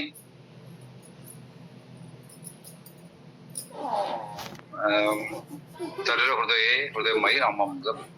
ସେମିତି ଏଇ ସବୁ ଇନ୍ଦ୍ରିୟ ଗୁଡା ଆସିଲେ ଇନ୍ଦ୍ରିୟରେ ବଳ। ତେଣୁ ଇନ୍ଦ୍ର ମେ ବଳେ ସ୍ଥିତଃ ବଲଂ ହୃଦये ହୃଦୟମୟୀ ଅହମ୍ ଅମୃତେ ଅମୃତମ୍ ବ୍ରହ୍ମଣି। ଦେଖେଇକି ଟିକେ ଦେଖେଇଦବ ମାକୁ। ଆଖି କାନ୍ଦ ଦେଖୁଛେ, ସୂର୍ଯ୍ୟ ତନ୍ତ୍ର ଦ୍ୱାରା ଆମେ ଦେଖୁଛେ। ଆମେ ନିଆଁ ଜଳୁଛୁ ଦେଖୁଛେ, ନିଆଁ ଜଳ ଦେଖିପାରିବାନି। ସୂର୍ଯ୍ୟ ଦ୍ୱାରା ରାତିରେ ଚନ୍ଦ୍ର ଦ୍ୱାରା ଆମେ ଦେଖୁଛେ। ଦେଖେଇଦେ। ତେଣୁ ସେଇଠି କହିଲା ସୂର୍ଯ୍ୟ ମେ ଚକ୍ଷୁଷୀ ସ୍ଥିତଃ ଚକ୍ଷୁର୍ ହୃଦये, ମାନେ ଅଗ୍ନିରେ ସ୍ପେସିଆଲି ଚନ୍ଦ୍ର ମଧ୍ୟ ସୂର୍ଯ୍ୟଠାରୁ ଆଲୋକ ପାଇକିରି ବାହାରୁଛି ନା। ତେଣୁ ମୁଖ୍ୟ ହେଲା ସୂର୍ଯ୍ୟ। ତେଣୁ ସୂର୍ଯ୍ୟ ମେ ଚକ୍ଷୁଷୀ ସ୍ଥିତଃ ଚକ୍ଷୁର୍ ହୃଦये ହୃଦୟମୟୀ ଅହମ୍ ଅମୃତେ ଅମୃତମ୍ ବ୍ରହ୍ମଣି। ଚନ୍ଦ୍ରମା ମେ ମନସୀ ସ୍ଥିତଃ ମନୋ ହୃଦये ହୃଦୟମୟୀ ଅହମ୍ ଅମୃତେ ଅମୃତମ୍ ବ୍ରହ୍ମଣି। ଏଇଭଳି ଭାବରେ ଅଳ୍ପ କିଛି ଅଛି, ମାନେ ସେ ସୁନ୍ଦର ଭଲ ଲାଗିବ ଆପଣଙ୍କୁ। ଏ ପଞ୍ଚ ଜ୍ଞାନେନ୍ଦ୍ରିୟ କର୍ମେନ୍ଦ୍ରିୟ ଆତ୍ମନେ ଆତ୍ମନି ସ୍ଥିତ ଆତ୍ମା ହୃଦୟ ହୃଦୟମୟୀ ଅହମ୍ ଅମୃତ ଅମୃତ ବ୍ରହ୍ମଣି। ଆଠୁ ଅଛି ଆତ୍ମନେ ଆତ୍ମନେ ସ୍ଥିତ।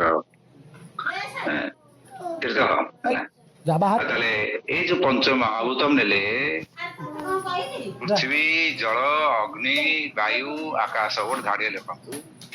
ତାପରେ ଲେଖନ୍ତୁ ଶବ୍ଦ ସ୍ପର୍ଶ ରୂପ ରସ ଗନ୍ଧ। ଏ ଶବ୍ଦ ସ୍ପର୍ଶ ପର୍ଯ୍ୟନ୍ତ କାହିଁ କହିଲି ନା ଯଦି ଶରୀରଟା ହେଲା ପଞ୍ଚମହାଭୂତରେ ତିଆରି ତାହେଲେ ପଞ୍ଚମହାଭୂତ ସାଙ୍ଗରେ ଆମର ପଞ୍ଚ କର୍ମେନ୍ଦ୍ରିୟ ମାନେ କୋଉଟା କୋଉଟା ହାତ ଗୋଡ ତାପରେ ଚାଲ ଯିବା ପାଟି ଜିଭା ନୁହଁ ପାଟି ତତେ ନୁହଁ ଦାନ୍ତ ଚୋବାଏ ତାର ସେ ତାର ସ୍ୱାଦ ଜାଣିପାରେ ସ୍ୱାଦ ଜିଭା ମୁଖ ମାରିଦଉନି ଆମେ ଯିବୁ ନନା ଆଉ କି କାମ କରନ୍ତି ଯାହା ଝିଅ ପ୍ୟାଣ୍ଟ ସାର୍ଟ ପିନ୍ଧିକି ମୂତ୍ରଦ୍ୱାର ମଳଦ୍ୱାର ବାୟୁ ଉପସ୍ଥ ଆଉ ହାତ ଆଉ ଗୋଡ ଇଏ ହେଲା 4 ପାଟି ମାନେ ଦାନ୍ତ ସହ ପାଟି ଜୀବ ନୁହେଁ ଇଏ ହେଲା ଗୋଟେ 5 ଏଇଟା କର୍ମେନ୍ଦ୍ରିୟ କର୍ମ କରନ୍ତି। ତାହେଲେ ଜ୍ଞାନେନ୍ଦ୍ରିୟ 5ଟା କୋଉଟା ହେଲା ଆଖି ନା କାନ ନାକ ଦ୍ୱାରା ଶୁଣିକି ଜାଣୁଛେ ଆଖି ଦ୍ୱାରା ଦେଖିକି ଜାଣୁଛେ କାନ ଦ୍ୱାରା ଶୁଣିକି ଜାଣୁଛେ ପାଟି ଦ୍ୱାରା ଚାକିକି ଜାଣୁଛେ ତ୍ୱଚା ସ୍ପର୍ଶ ଦ୍ୱାରା ଜାଣୁଛେ ଆମ ଯଦି ସ୍ପର୍ଶ କରୁଛି କି ବସଲା ଅମୂଲ ବସ ଗଲା ତେଣୁ ଜୋର ପବନ ବସଲେ ଥଣ୍ଡା ଲାଗୁଛି ନିଆଁ ଜଳିଲେ ଆମକୁ ଗରମ ଲାଗୁଛି ତେଣୁ ଆମେ ଏଇଟା ହଉଛି ତ୍ୱଚା ଇଏ ହେଲା ପଞ୍ଚ ଜ୍ଞାନେନ୍ଦ୍ରିୟ ଜ୍ଞାନ ଦିଏ ସବୁଠୁ ଇଣ୍ଟରେଷ୍ଟ କଥା ଏମାନେ କେହି ଦିଅନ୍ତିନି ଏମାନଙ୍କର ନିଜସ୍ୱ ନାହିଁ। ତେଣୁ ଇନ୍ଦ୍ରିୟ ଫ୍ୟାନ୍ ଟା ମାରିଦେ ଛୁଆରା ଜୀବନ ଆନନ୍ଦ ବଢାନ୍ତି କିନ୍ତୁ ନିଜେ ବିଶ୍ରାମ ନିଅନ୍ତି ନାହିଁ। ନିଜେ ଯଦି ବିଶ୍ରାମ କୋଉଠି ଅନ୍ତଃକରଣରେ ସେ ଅନ୍ତଃକରଣରେ ନିଅନ୍ତି। ଅନ୍ତଃକରଣ କେମିତି ନେବେ ଠିକଲା ହର୍ଷାଣାମ ଖୁସି କମ୍ ହର୍ଷାଣାମ ଖୁସି କମ୍ ହର୍ଷ ମାନେ ଆନନ୍ଦ ହର୍ଷ ଉଲ୍ଲାସ ପଡିଲା ହର୍ଷାଣାମ ଖୁସି କମ୍ ଜୀବମ ହର୍ଷିତ କରୁଥିବାରୁ ମାନେ ଜୀବକୁ ହର୍ଷିତ କରୁଥିବାରୁ କୃଷିକ ଦାନା କୃଷିକ ଏସବୁ ପାଇଛି ତାକୁ କୃଷିକ ନାମ କହୁଛି ମାନେ ନିଜେ ଆନନ୍ଦ ଅନୁଭବ କରିପାରନ୍ତି ନାହିଁ। ଆମେ ଶୋଇଛେ ଗୋଟେ ମଶା ଆସିକିରି କାମୁଡ଼ିଲା କିନ୍ତୁ ତମେ ଶୋଇଥିବ ନିଜରେ ଗାଁ ନିଜରେ ମଶା କାମୁଡୁଛି ତମେ ହାତରେ ହାତରେ ଯାଇକି ତାପରେ କିନ୍ତୁ ହାତ ନେଇ ମାନେ ଭିତରେ ଶୋଇକି ଯାଇପାରୁଛି ହାତ ଦେଇ ପାରିଥିଲାନି ମଶାକୁ ବୁଝ ବଳ ଯଦି କିଏ ଗୋଟେ ଆସିକି ପଡ଼ିଯାଉଛି ତମେ ଭଗବାନ ତମେ ହାତ ଆପେ ତାକୁ ଢିଲି ଦଉଛି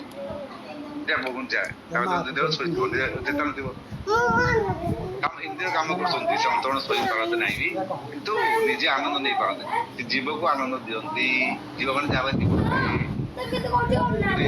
ନିଜ ଶରୀର ନାହିଁ। ଆମେ କହୁଛେ କାନ ଭଲ ଲାଗିଲା କାନକୁ କିଛି ଭଲ ଲାଗେନି କାନ ଶୁଣିକି ନେଇ ପହଞ୍ଚିଗଲା ଏଇଆ ଶୁଣାଗଲା ଭଲ ଲାଗେ ଆମକୁ ଆମଟା ହଉଛି ଯିବ କିନ୍ତୁ ଆମେ ଯଦି ଦେହ ଭିତରୁ ଯିବା ଆମେ ହଉଛି ଆତ୍ମା ସେ ପଥ କଥା ଆତ୍ମା ତ ନିଜେ ନିଜର ସୃଷ୍ଟି ହେବା ଦରକାର। ତେଣୁ ଏଇ ଯୋଉ ପଞ୍ଚ ମହାଭୂତ ସେଥିପାଇଁ ପଞ୍ଚ ତନ୍ମାତ୍ରା ତାର ସମ୍ପର୍କ ଅଛି ପୃଥିବୀ ସମ୍ପର୍କ ଡାଇରେକ୍ଟ ସମ୍ପର୍କ ପ୍ରତ୍ୟକ୍ଷ ସମ୍ପର୍କ ହେଲା ଗନ୍ଧ ସାଙ୍ଗରେ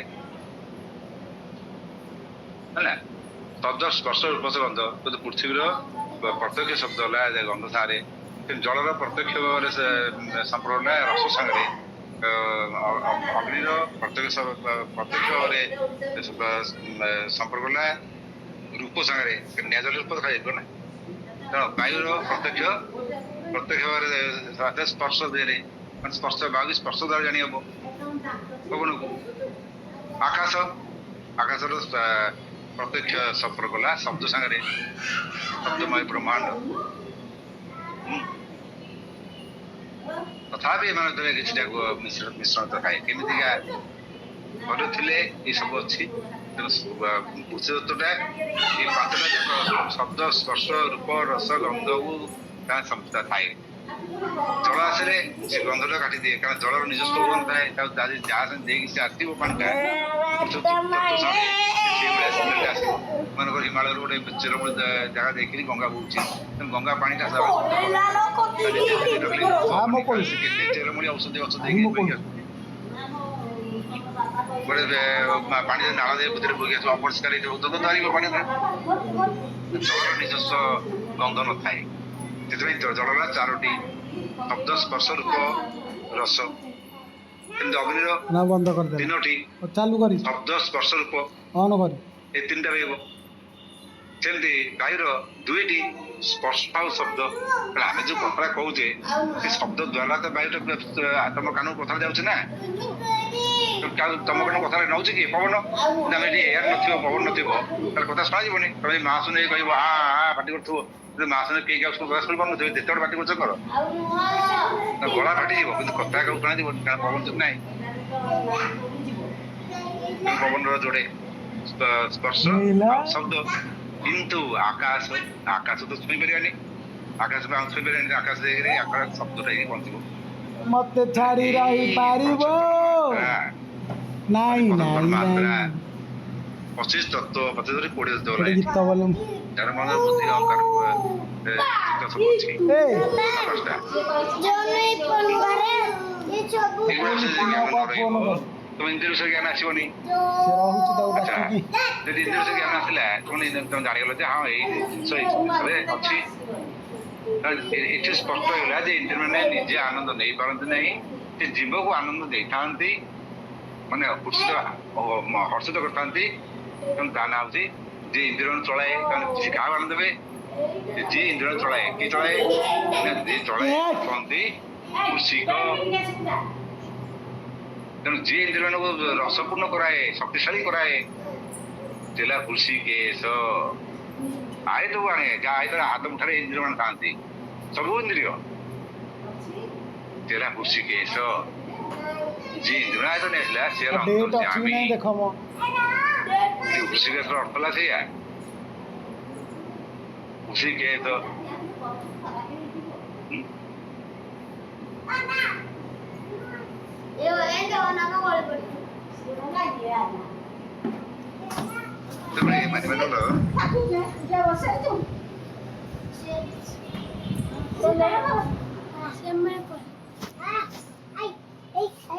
ତୁ ଏକୁଟିଆ କଣ କରୁଥିଲୁ ସାଙ୍ଗ?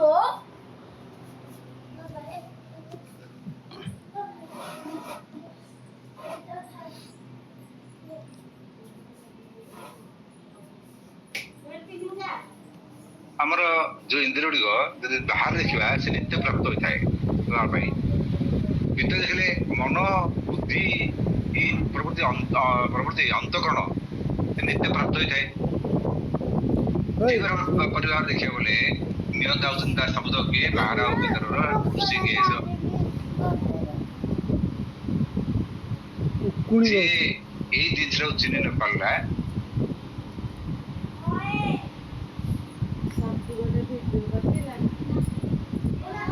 ଯୋଉଟା କି ଜାଗ୍ରତ, ସ୍ୱପ୍ନ, ସୁଷୁପ୍ତି ଅବସ୍ଥାରେ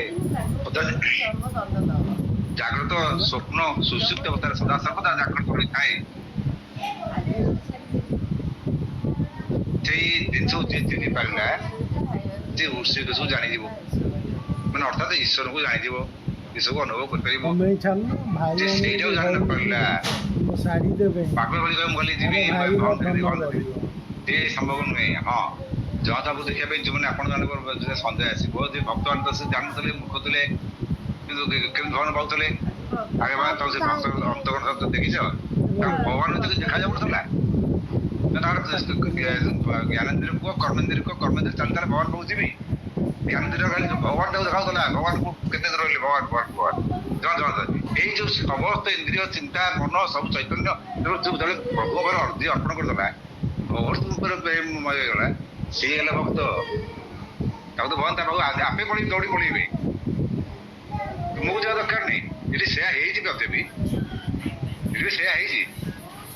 ଗୋଟେ ପିଲା, ଛୋଟ ପିଲା ଯେ କାନ୍ଦୁଛି, ଶିଶୁଟେ କାନ୍ଦୁଛି ବା ଟିକେ ବଡ ହେଇଗଲା, ଯଦି ଚାହୁଁଛି ମା ଜାଣିଯାଉଛି ଇଏ କ୍ଷୀର ଖାଇବା ପାଇଁ ଚାହୁଁଛି ବା କ୍ଷୀର ଖାଇବା ପାଇଁ କାନ୍ଦୁଛି, ତେଣୁ ମା ନିଜେ ଦୌଡ଼ିଯାଏ ପିଲାକୁ ଧରିକି ନିଜେ କୂଳ ଧରିକି କ୍ଷୀର ଦବ, ପିଲାକୁ ଶୋଇଦବ।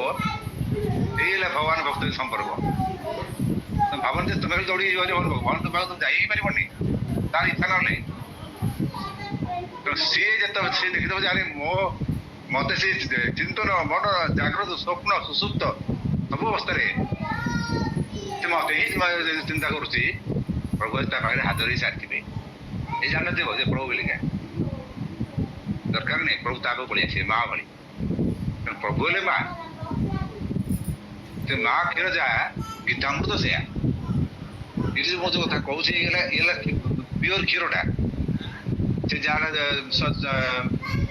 ଉପନିଷଦ ଗାଁ ହବ ଦୁଗ୍ଧା ଗୋପାଳ ନନ୍ଦନ ଯୋଉଟା ହେଇଥିଲା କହୁଥିଲି ସେ ସବୁ ଗାଈ ଯଦି କ୍ଷୀର ଦଉଛନ୍ତି ଗୋପାଳ ସେଇଭଳି ଏଠି ମା ଯଦି ବ୍ୟବହାର କରାଯାଏ ପିଲା ଆମେ ସବୁ ତାହେଲେ ମା ଯୋଉ କ୍ଷୀର ଟିକେ ଦିଏ ସେ ସେଇ କ୍ଷୀରଟିରେ ସାରଟା ହଉଛି ଆମର ଗୀତାମୃତ ଏଇ ଗୀତା ଯେ ଗୀତାକୁ ବୁଝି ନ ପାରିଲା ସେ ତତ୍ତ୍ୱଜ୍ଞାନ ବୁଝିପାରିବନି ଆଉ ଗୀତାକୁ ସମସ୍ତେ ଖାଲି ପଢିକିରି ବୁଝିପାରିବେନି ଏଇଟା ପୁରା ପୁରା ପିଓରଲି ଇମ୍ପସିବଲ ଆଉ ଧର୍ମ ଆଚରଣ କରି ଯୋଉ ଧର୍ମ ମୁଁ ଆଚରଣ କରୁଛି ମୁଁ ଏତେ ଘଣ୍ଟା ପୂଜା କରିବି ଏତେ ଘଣ୍ଟା ଉପାସ ରହିବି ଏତେ ଦିନ ଉପାସ ରହିବି ଏତେ ନିର୍ଜଳ କରିବି ତମେ ଗୀତା ବୁଝିପାରିବି ଗୀତା ତ ସେଟା ଘୃଣା କରିଛି ମନା କରିଦେଇଛି ଯେ ଶରୀରକୁ କଷ୍ଟ ଦେଇକରି ଉପାସନା କରି ତାମସି ଉପାସନା କରିଦେଇଛି ଡାଇରେକ୍ଟ ମନା କରିଦେଇଛି ଦ୍ରବ୍ୟ ହୋମ ଦ୍ରବ୍ୟ ଦାନକୁ ସେ କହିଛି ଯେ ଏଟା ମାନେ ଅଧମ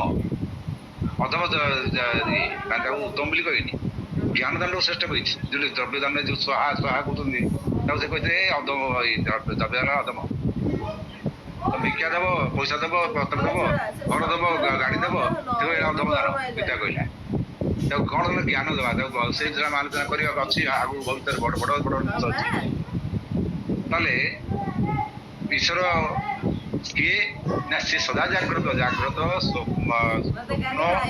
ସୁକ୍ତିରେ ଯିଏ ଥାନ୍ତି ସଦାବେଳେ ଜାଗ୍ରତ ହେଇକରି ସିଏ ହେଲା ଈଶ୍ୱର ଇ ଅର୍ଥ ହେଲା ମାୟା ତସ୍ୟାଂ ସେତେ ଇଷ୍ଟଃ ତସ୍ୟାଂ ସେତେ ଇଷ୍ଟଃ ସେ ମାୟାରେ ସ୍ଥିର ହେବାର ଥାଏ ସିଏ ହେଲା ଈଶ୍ୱର ଯିଏ ମାୟାକୁ ସଞ୍ଚାଳନ କରିଥାଏ ସେ ସଞ୍ଚାଳକ ହଉଛନ୍ତି ହୃଷିକେଶ କୃଷକ ନା ଆମ ଉଲ୍ଲାସ ଦିଅନ୍ତି ହେଲେ ହୃଷିକେଶ ଏଠି ହୃଷିକେଶ ନା କହିଲା ଗୋବିନ୍ଦ ନା ଶ୍ଳୋକଟିରେ କହିଲା ସଞ୍ଜୟ ଗୁଡାକେଶ ଶୁଣିଲେ ତ ଆପଣ ହସି ଗଡ଼ିଯିବେ ଈଶ୍ୱର ଶିବ ଶଙ୍କର ମଧ୍ୟ କହନ୍ତି ଗୁଡାକ ଆଉ ଗୁଡାକୁ ବୁଝିବେନି ଗୁଡାକୁ ମାନେ ସେ ଯୋଉ ଦାନ୍ତ ଅଛନ୍ତି ଗୁଡାକୁ ସେଇ ଗୁଡାକୁ ତମାକୁ ବୁଝନ୍ତୁନି ଗୁଡା ମାନେ ଗୁଡି ହେଇଥିବା କେଶ ମାନେ କେଶ ରାଶି କୁଞ୍ଚିତ କେଶ ରାଶି ନାଇଁ ଗୁଡା କରିଥିଲା ମାନେ ଗୁଡା କେଶ ଗୁଡା କେଶ ମାନେ ଜୟ କରିଯାଏ କେମିତିକା ଶଙ୍କରଙ୍କର ମାନେ ଶିବଙ୍କର ଗୋଟେ ନାଁ ହଉଛି ଈଶ୍ୱର ମାନେ ଗୁଡାକ ଆଚ୍ଛା ଆମେ ଯଦି ଏଇ ମୁଦ୍ରା କରିବା ଏଟା ଗୁଡାକ ମୁଦ୍ରା ଜ୍ଞାନ ମୁଦ୍ରା ଗୁଡାକ ମୁଦ୍ରା ତର୍ଜନୀ ଆଉ ଅଙ୍ଗୁଷ୍ଟ ଗୁଡାକ ମୁଦ୍ରା ଆଚ୍ଛା ତାହେଲେ ଗୁଡାକ କିଏ ସେ ଆପଣ ଦେଖିବେ ତାଡ଼ିକି ମାରିଥିଲେ ରାମଚନ୍ଦ୍ର ତାଡ଼ିକି ରାକ୍ଷସକୁ ଯଜ୍ଞ ଭଙ୍ଗ କରିବା ଥିଲା ତାଡ଼ିକି ରାକ୍ଷସ ତାର ଯୋଡେ ପୁଅ ଆସିଥିଲେ ମାରି ଦୋଷ ବୋଲିକା ତାକୁ ତ ବାହାରକୁ ପକେଇଦେଲେ ତାଡ଼ିକି ମାରିଥିଲେ ସେଇ ତାଡ଼ିକି ପୁତୁନା ହେଇକି ଜନ୍ମ ହେଲା ପଣ୍ଡରେ ଆସିକିରି କୃଷ୍ଣ ବେଳକୁ ସେ ତ ଏମିତି ହେଲେ ସେ ପରମ ଭକ୍ତ ବି ଥିଲା ତାଡ଼ିକି ମଧ୍ୟ ପରମ ଭକ୍ତ ଥିଲା ବିଷ୍ଣୁ ଭାବନ୍ତୁନି ଯେ ତାଡ଼ିକି ଭକ୍ତ ନୁହେଁ ସେ ସ୍ଥାପିତ ହେଇକି ରାକ୍ଷସ ହେଇଥିଲା ସେ ପୁଣି ଜନ୍ମ ହେଲା ପୁଣି ପୁତୁନା ହେଇକିରି ପୁତୁନା ପୁଣି ଏଭଳିଆ ଭାଗ୍ୟ କାହାର ଅଛି ସ୍ୱୟଂ ପ୍ରଭୁ ସ୍ତନ୍ୟପାନ କରୁ ତା ଜୀବନ ନେଇଗଲେ ତାପରେ ଜୀବନଟା କିଏ ନେଲେ ନା ପ୍ରଭୁ ନେଲେ ଆଉ ତାହେଲେ ତାର ମୁକ୍ତି ତ ହେଇଗଲା କିନ୍ତୁ ବେଳେ ପ୍ରଭୁ ତ ମାୟା ଧର ସେବେଳେ ପଠେଇ ଦିଅନ୍ତି ପୁତୁନା ଯେତେବେଳେ ପୁତୁନା ଶରୀର ପୋଡା ଗଲା ଦୁର୍ଗନ୍ଧ ବାହାରିବା ବିରୋଧରେ ଚନ୍ଦନ କର୍ପୂର କସ୍ତୁରୀରେ ବାସିଥିଲା ତା ଦେହରେ ତୁଳସୀ ଇଏ ସବୁ ସୁବା ବିଭିନ୍ନ ଫୁଲର ବାସ୍ନା ହେଲା ବଦଳି ବାସ୍ନା କଣ ହଉଛି ସେ ଜାଣିଛନ୍ତି ଯେ ଇଏ ମହାନ ପ୍ରସ୍ତୁତି ଥିଲା ଯେ ବିଷ୍ଣୁଙ୍କୁ ପୁତ୍ର ହିସାବରେ ପାଇବା ପାଇଁ ତପସ୍ୟା କରିଥିଲା ବିଷ୍ଣୁଙ୍କୁ ଦେଖିଥିଲା ତାକୁ ସେ ସ୍ୱାମୀ ରୂପରେ ବରଣ କରିବା ଇଚ୍ଛା କଲା କିନ୍ତୁ ମତ ବି ଆସିଲା ମୋ ପାଇଁ ତପସ୍ୟା କଲା ଦେଖିଲା ପରେ ସ୍ୱାମୀ ବୋଲି ଚାହିଁଲା ସେଥିପାଇଁ ବିଷ୍ଣୁ ତାକୁ ଯୋଉ ରାକ୍ଷସ ଭକ୍ତି ହେଇଗଲା ଏଇଟା ଗୋଟେ ରୂପରେ ଭାବିଲ ଗୋଟେ ରୂପ ଦେଖିଲା ପରେ ଆଉ ଗୋଟେ ଭାବ ଆସିଗଲା ତେଣୁ ରାକ୍ଷସ ଭକ୍ତି ଦେଇଥିବାରୁ ତାକୁ ରାକ୍ଷସ ହେଇକିରି ମଧ୍ୟ ବି ସେ ମାର ସ୍ଥାନକୁ ନେଲା ମା କ୍ଷୀର ଦିଏ ନା ପିଲାକୁ ତେଣୁ ସେ କୃଷ୍ଣଙ୍କୁ କ୍ଷୀର ଦେଲା କିଏ କଣ ତାପରେ ମରିଗଲା କାର୍ଯ୍ୟ ମରିଗଲା କଣ ସେ ପ୍ରଭୁ ଭାବୁଥିଲେ ନାରାୟଣକୁ କୃଷ୍ଣ ହିସାବରେ ମାନେ ଛୁଆ ହିସାବରେ ପାଇ ଚାହୁଁଥିଲା ପାଇଗଲା ଆଉ କଣ ସେଇ ଗୁଡା ହେଇକିରି ଆସିକିରି ଅର୍ଜୁନ ପାଖରେ ପହଞ୍ଚିଲା। ତେଣୁ ସେଇ ଯୋଉ ଗୁଡାକା କହୁଥିଲେ ସେ ଗୁଡାକା ଆସିକି ପହଞ୍ଚିଲା ଯେତେବେଳେ ଅର୍ଜୁନ ପାଖରେ ନିଦ୍ରା ରୂପରେ। ଯେତେବେଳେ ଅର୍ଜୁନ ନିଜର ଜ୍ଞାନ ରୂପକ ବଳରେ ଜ୍ଞାନ ବଳରେ ତାକୁ ସେ କିଛି କରିପାରିଲାନି, ତାକୁ ସ୍ପର୍ଶ କରିପାରିଲାନି। ଯେମିତି ଲକ୍ଷ୍ମଣକୁ ନିଦ୍ରା ସ୍ପର୍ଶ କରୁନଥିଲା ଆଖିକି, ସେମିତି ନିଦ୍ରା ଦେବୀ ଯୋଉ ଆସିଲା ସେ ତାକୁ ସ୍ପର୍ଶ କରିପାରିଲାନି। ସେଥିପାଇଁ ତାର ନିଦ୍ରା ଜୟୀ ସଦା ଜାଗ୍ରତ ଅବସ୍ଥା ରହେ ଅର୍ଜୁନ। ସେଥିପାଇଁ ତାକୁ ଗୁଡା କେଶ ହେଲେ ଏଠି ସମ୍ବୋଧନ କରାଯାଇଛି, ଗୁଡା କେଶ। ଆଚ୍ଛା, ଇଏ ହେଲା ଆମର ସାଧାରଣ ଭାବରେ ଆମେ ଦେଖିଲେ ତମ, ଆଗରୁ ବି କହିଥିଲି ସମ ଦମ ଆଦି ବୈରଙ୍ଗ ସାଧାରଣ ଦ୍ୱାରା ଆମେ ଯୋଉ କାମ କରୁ ଆଦି ବିଭିନ୍ନ ପ୍ରକାରର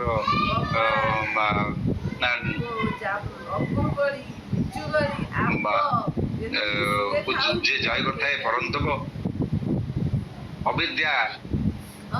ଅବିଦ୍ୟାର ଆପଣଙ୍କୁ ଯେ ନଷ୍ଟ କଷ୍ଟ କରିଦେଇଥାଏ ଯେ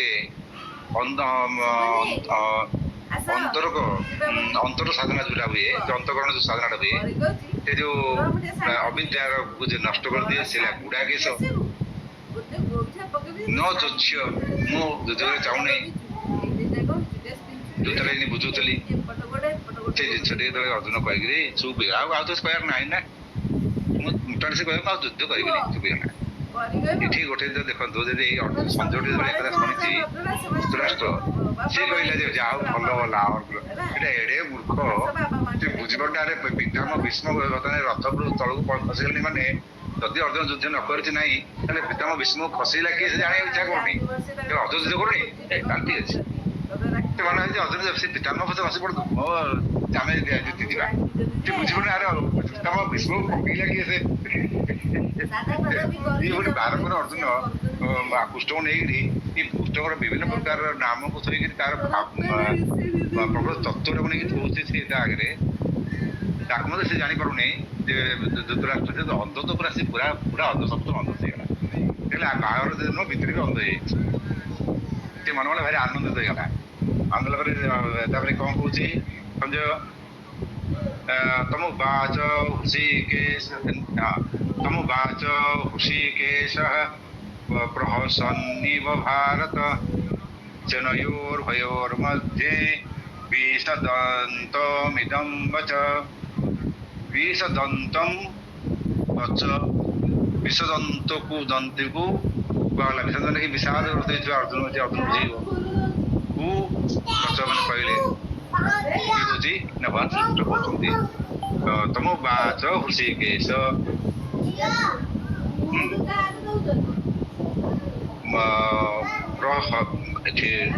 ପ୍ରହସନ୍ନିବ ହସ ପ୍ର ଲାଗିଲେ ବିଶେଷ ଭାବରେ ମାନେ ତାତ୍ପର୍ଯ୍ୟ ଗୋଟେ ବୁଝେଇବ। ପ୍ରହସନ୍ନିବ ଭାରତ ଇଏ କହୁଛି ସଞ୍ଜୟ ମହାତ୍ମା ଏଠି ବୁଝିଲା କହିବ ଭରତ ଠାରୁ ଭାରତ ବର୍ଷ ସେଇ ଭରତ ବଂଶଜ କିଏ ଧୃତରାଷ୍ଟ୍ର, ମାନେ ତାର କହିବାର ଉଦ୍ଦେଶ୍ୟ ନାହିଁ ତୁ ଭରତ ବଂଶଜ। ଏମିତି ଟିକେ କଥାରେ ଆନନ୍ଦିତ ହେଇଯିବା, ଟିକେ କଥାରେ କାନ୍ଦି ପକେଇବା, ଟିକେ କଥାରେ ଭାଙ୍ଗି ଯିବା ତ ଶୋଭା ଦିଏନି। ତୁ ହେ ଭରତ ବଂଶଜ, ଭାରତ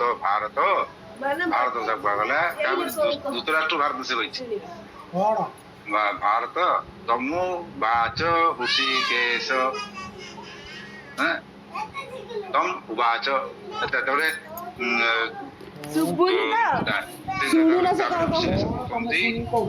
ମାନେ ହସିକିରି ମାନେ ତାତ୍ପର୍ଯ୍ୟ କହିଲା ଭଳିଆ ହସିକିରି କହୁଛନ୍ତି ଭାରତ ସେନା ସେଇ ସେନା ମଧ୍ୟରେ ସେ ଯୋଉ ସେନା ମଧ୍ୟରେ ଥିବା ବିଷାଦଗ୍ରସ୍ତ ଅର୍ଜୁନକୁ କହୁଛନ୍ତି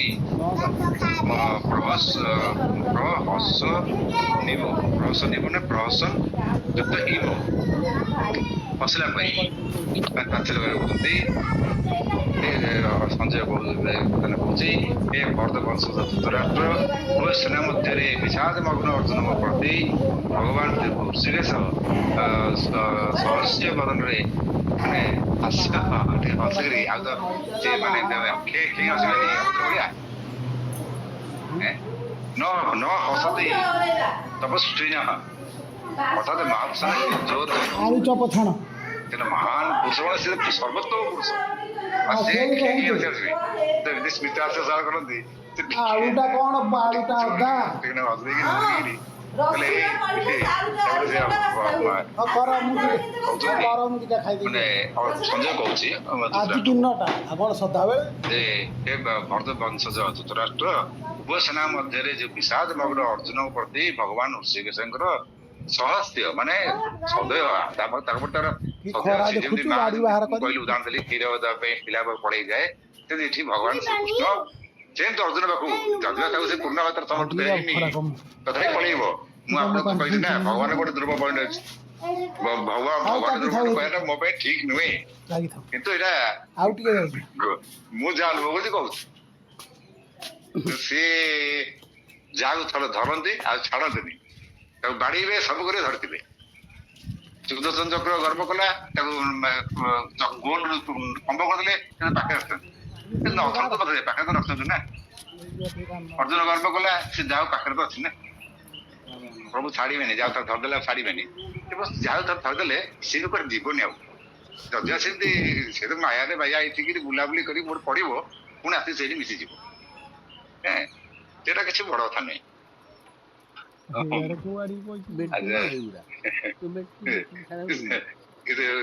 ଅଧ୍ୟାୟର 63 ଶ୍ଲୋକରେ ସେ ସେଠି କହିଛନ୍ତି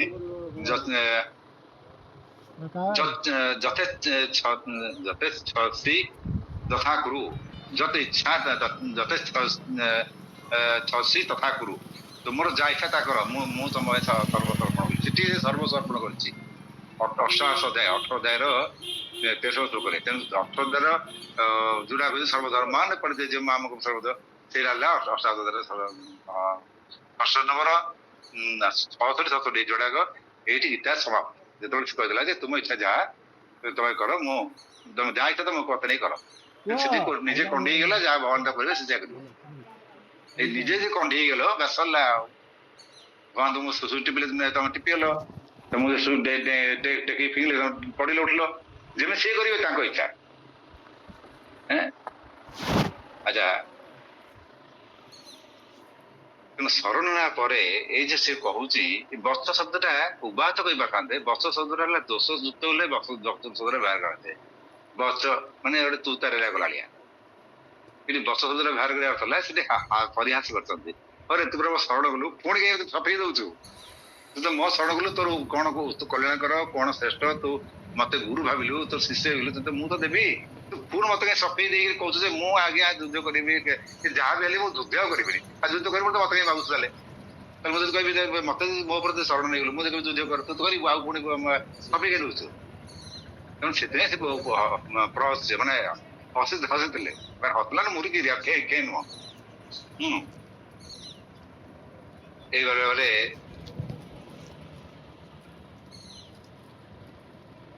ବହୁତ ପ୍ରକାର ଜିନିଷ ଭକ୍ତ ଭଗବାନ ନେଲେ ଆପଣ ତ ହସ୍ତ ଗଢିଯିବେ ଆମର ଏଇ ଯୋଉ ପ୍ରଭୁ ସେ କୃଷ୍ଣ କୁହନ୍ତୁ କୃଷ୍ଣ ଗୋଟାକର ବାପ ମରିଯାଇଛି ବଢୁଛି ତାର ନାଁ ଟା ଆପଣ ଆର କ୍ଲାସ ବାଦ ପାଇବେ ଯେ ତାର ସାଙ୍ଗ ହେଲେ କୃଷ୍ଣ ତାକୁ ବାଡେଇ ବୋଲି ଗୋଡେଇଛନ୍ତି ସେ ପିଲାଟି କଣ ହେଲା ଦୌଡ଼ିକି ଆସି ଯାହା ମତେ କୃଷ୍ଣ ମାରୁଛି ନା ଆକର ହେଲା କୃଷ୍ଣ ସେ ଅନ୍ଧତ ଠିଆଣ ଧରିକିରି ବସିଲା କୃଷ୍ଣ ଗଲା କୁଆଡେ ତାକୁ ମୁଁ ଯା ନୁଚି ଯା କୃଷ୍ଣ ଆସିଲା କୁଆଡେ ଗଲୁ କୃଷ୍ଣ ଡାକିଲୁ ସେ କାଠେଇ ପକେଇଲେ କିନ୍ତୁ ସିଏ କୃଷ୍ଣ କହିଲେ ମରିଗଲି ନାଇଁ ତୁମ ପିଲାଟି ମାରୁଛୁ ଆଉ କେନେ ବୋଲେ ଅନ୍ଧ ହେଇକି ଦରଣୀ ଦଣ୍ଡି ପକଉଛନ୍ତି ଇଏ ମାଡେ ନା ତାର ମାଡ ନେଇ ଖାଉଛନ୍ତି କିଏ ସେ କୃଷ୍ଣ ମାଡ ନେଇ ଖାଉଛନ୍ତି କହିଲେ ଦେଖେ ତମ ଏତେ ମାଡ଼ିଲନି ତ ନାତିକି ମାରୁଛୁ ତମ ବଳବାନ ଦେଖିଛୁ ଆଉ ଡର ଦେଲା ବେଳକୁ କୃଷ୍ଣ ଧରିଦେଲେ ତମେ ଦେଖିକି ଅନ୍ଧଟେ କୋଉଠି ଦେଖିବ ନା ଦେଖୁନ ତମେ ଏଠି ସୁନ୍ଦର ଆଖି ଦେଖିବ ନ କହିକି ଆଖି ଦେଲେ ଆଉ ଗୋଟେ ବୁଢା ଦେଖିଲା ବେଳକୁ କୃଷ୍ଣ ଇଏ ହେଲା କୃଷ୍ଣଙ୍କର ଚମତ୍କାର ସେମିତି ପ୍ରଭୁଙ୍କ ପାଖରେ ତ ରାମା ଦାସ ଆଉ ରାମ ମାଧବାନନ୍ଦ ଏସବୁ ବହୁତ ପ୍ରକାର ଉଦାହରଣ ଆପଣଙ୍କର ଅଛି। ସେ ସବୁ ଯାଇକିରି ସେ ଟେକିକି ନେବାଠୁ ଆରମ୍ଭ କରିକିରି ମଳମୂତ୍ର ସଫା କରିକି ଗାଧେଇ ପାଧେଇ ଦେବାର ପ୍ରମାଣ ମଧ୍ୟ ବି ଅଛି। ତେଣୁ ଭଗବାନ ଭକ୍ତ ଭିତରେ କଥା ସେଇଟାକୁ ନିଜେ ଅନୁଭବ ନ କଲା ପର୍ଯ୍ୟନ୍ତ କରିପାରିବନି। ହଁ ଆଜିକାଲି ବହୁତ ଲୋକ ମୁଁ ଦେଖୁଛି ସେ ଯୋଉ ମିଛ କହିକି ଗୋଟେ କରୁଛନ୍ତି ତା ଦ୍ୱାରା ଗୋଟେ ଲୋକ ତା ଦ୍ୱାରା ଅନୁପ୍ରାଣ ଦେଇକିରି ସେଠି ତାକୁ ସତ ଭାବିକି ଚାଲିଛନ୍ତି। ଏରା ଜମା କରନ୍ତୁନି। କେତେବେଳେ କେସରେ ଯଦି ଲୋକଙ୍କୁ ଯୋଉମାନଙ୍କୁ ବହୁତ ଉପଲବ୍ଧି ହେଇଥାଏ ତା ସାଧାରଣତଃ ଭାବରେ କିଛି ବେଶୀ କିଛି କାହାକୁ କହିନଥାନ୍ତି। ହଁ ମୋ ଜଗନ୍ନାଥ ଯାକ ମତେ ଧରୁଛେ ମୋ ପ୍ରଭୁ ସେ ଜୀବନ୍ତ, ସେ ପରୋକ୍ଷରେ ନାହିଁ ପ୍ରତ୍ୟକ୍ଷ ବି ଦେଖାଯାଆନ୍ତି। ଏଇଟା ସତ୍ୟ। ଏଇଟା କେତେ କେସରେ କୁହାଯାଏ ନା ଅତି ଆବଶ୍ୟକ ସ୍ଥଳରେ କୁହାଯାଏ। ତେଣୁ ଯିଏ ଅନୁଭବ କରେ ସେ ଅତି ଆବଶ୍ୟକ ସ୍ଥଳରେ ତାର 100 ଭାଗରୁ ଭାଗେ କାଣିଚିଏ କହେ। ଆଉ ମିଛ ତରକାରୀ ପ୍ରଶ୍ନ ନେଇ 100 କେବେ ବି କହିବନି ସିଏ, କାରଣ ତାର ସେଇଟା ସେ ତା ଭିତରେ ଗୁପ୍ତ ରଖିଥାଏ। କେବଳ ପ୍ରମାଣ ଦେବା ପାଇଁ ତମ ବିଶ୍ୱାସ ହେବେ ସେ କାଣିଚିଏ ଟିକେ କହିଦିଏ, ତାପରେ କେବଳ ପ୍ରୁଫ୍ ପାଇଁ ତମକୁ ସେଇ ମାର୍ଗ ଯିବା ପାଇଁ। ତେଣୁ ତାହା କହିବାରେ ବାରମ୍ବାର କେବେ ସେ ସେଟାକୁ ରିପିଟ କରେ ନାହିଁ। ତେଣୁ ତମାନେ ଯୋଉ ବହୁତ ଲୋକ ମୁଁ ଦେଖିଲିଣି ଗଲା ଅଧ୍ୟାୟରେ ଯେମିତି କହିଥିଲି ଜାଗା ନ ଜାଣିଥିବା ଲୋକକୁ ପଚାରିଲେ ଯେମିତି ଭୁଲ ରାସ୍ତା ଦେଖେଇ ଦିଏ, ଯାହା ଜାଣିଥିବା ଲୋକକୁ ପଚାରିଲେ ଯେମିତି ଠିକ ରାସ୍ତା ଦେଖାଏ, ସେଭଳି ଗୁରୁ ବହୁତ ଅନେକ ଅଛନ୍ତି। ଯିଏ ଅନୁଭବ କରିଛି, ଯିଏ ତତ୍ତ୍ୱଜ୍ଞାନ ପାଇଛି, ତତ୍ତ୍ୱଜ୍ଞାନ କେବଳ ଭଗବତ କୃପା, ଗୁରୁ କୃପା। ଯଦି ଆଉ ମୁଁ ସାଧନା ଦ୍ଵାରା ମୋର 7 ବର୍ଷ ପରେ ମୁଁ ଜାଣିଲି ଯେ ଚକ୍ରଟା କୋଉଠି କୁଡ଼ିଆର ଅଛି, କିନ୍ତୁ ଦେଖିଲା ତା ବି ତଥାପି ମୁଁ କହିବି ଯେ ଗୁରୁ କୃପା ଭଗବତ କୃପା ଦ୍ଵାରା ପ୍ରାପ୍ତ ହେଇଛି। ତେଣୁ ପାଇଛି ସେଇ ହିଁ କେବଳ ତମକୁ ସେ ଜିନିଷ ଦେଇପାରିବ। ଆଉ ଯିଏ ନ ପାଇଛି ସେ ଜିନିଷ ଦେଇପାରିବନି। ତେଣୁ ମିଥ୍ୟା ରାସ୍ତା, ମିଥ୍ୟା ଲୋକ ପଛରେ ଆପଣ ମାନେ କେବେ ବି ଯାଆନ୍ତୁ ନାହିଁ। ଯଦି ଯୋଉଠି ଦେଖୁଛନ୍ତି ନିଜକୁ କଷ୍ଟ ହେଲେ ତ ଉଇଡ୍ର କରି ଯାଆନ୍ତୁ। ଆଜି ଆଉ ବହୁତ ସମୟ ହେଇଗଲା, ଆଉ କହିହବନି। ଏଥରକ ନେକ୍ସଟ ଅଧ୍ୟାୟଠୁ ଆପଣଙ୍କର ଚୁପ୍ ରହିବେ, କାରଣ କୃଷ୍ଣ ଏଇଠୁ ତତ୍ତ୍ୱଜ୍ଞାନ ଆରମ୍ଭ କରିଛନ୍ତି। 11 ବର୍ଷ ପୂର୍ବରୁ ଏଇଠୁ ତତ୍ତ୍ୱଜ୍ଞାନ ଚାଲିଲା, ପୁରା କଣ୍ଟିନ୍ୟୁଅସଲି ଚାଲିଲା କଥୋପକଥନ ହେଇକିରି 88 ଅଧ୍ୟାୟର 67 ଶ୍ଲୋକ ପର୍ଯ୍ୟନ୍ତ, ତାପରେ ସରିଗଲା ସମାପ୍ତ। ତେଣୁ ଆସନ୍ତା ଆମର ଶେଷର ବେଳକୁ ଆମେ ରଖିବା ଭଗବାନ ବାଚ, ଭଗବାନ ତାପରେ କଣ କହୁଛନ୍ତି। ସେ ମାନେ ସହାନୁଭୂତି ଦେଖେଇଛନ୍ତି ଅର୍ଜୁନକୁ, ସହାନୁଭୂତି କହିଛନ୍ତି ବ୍ୟସ୍ତ ନେବେ ହଉ ତୁ ଯାହା କରୁଛୁ ହେଲା ବୁଝିବା ଆଉ କଣ। ସାନ୍ତ୍ୱନା ଦେଇକିରି ତାକୁ ଯାଇକି କହୁଛନ୍ତି ବଚ କରୁନାହାନ୍ତି ସାନ୍ତ୍ୱନା ଦେଇଛନ୍ତି। ତାପରେ ଭଗବାନ ସାନ୍ତ୍ୱନା କଣ କହୁଛନ୍ତି ଭଗବାନ ବାଚ। ଆମେ ଆଜି ଏଇଠି ରଖିବା। ଜୟ ଜଗନ୍ନାଥ। ଜୟ ଶ୍ରୀ ଜୟ ଜଗନ୍ନାଥ।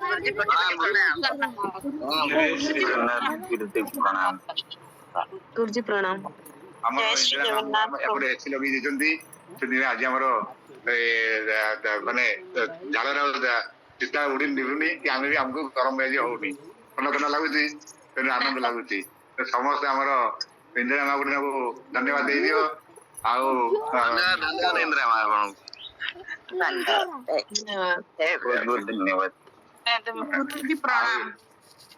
ସନ୍ଦୀପ ଦାସ ଆମର ବହୁତ କିଛି କାମ କରୁଛନ୍ତି, ବହୁତ ସାହାଯ୍ୟ ସବୁ ଫିଜିକାଲି ଫାଇନାନ୍ସିଆଲି ଜଣେ ସାହାଯ୍ୟ ବହୁତ ପ୍ରକାର କରୁଛନ୍ତି।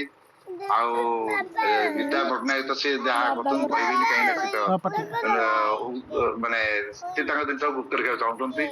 ଏ ସବୁ ବହୁତ ବହୁତ ମହାନ ଆତ୍ମା ଭିତରେ ଅଛନ୍ତି, ଯୋଉମାନଙ୍କର ଆନ୍ତରିକ ସହିତ ଶ୍ରଦ୍ଧା ଓ ଭକ୍ତିର ସହିତ ଯୋଉମାନେ ଇଏ କରୁଛନ୍ତି, ସେମାନେ ସଦା ସର୍ବଦା ସେ ବାହ୍ୟ ପ୍ରଶଂସା ନ ପାଆନ୍ତୁ, କିନ୍ତୁ ଭଗବତ ତାଙ୍କ ଜିନିଷ ଭଗବାନଙ୍କୁ ପ୍ରାପ୍ତ ହଉ।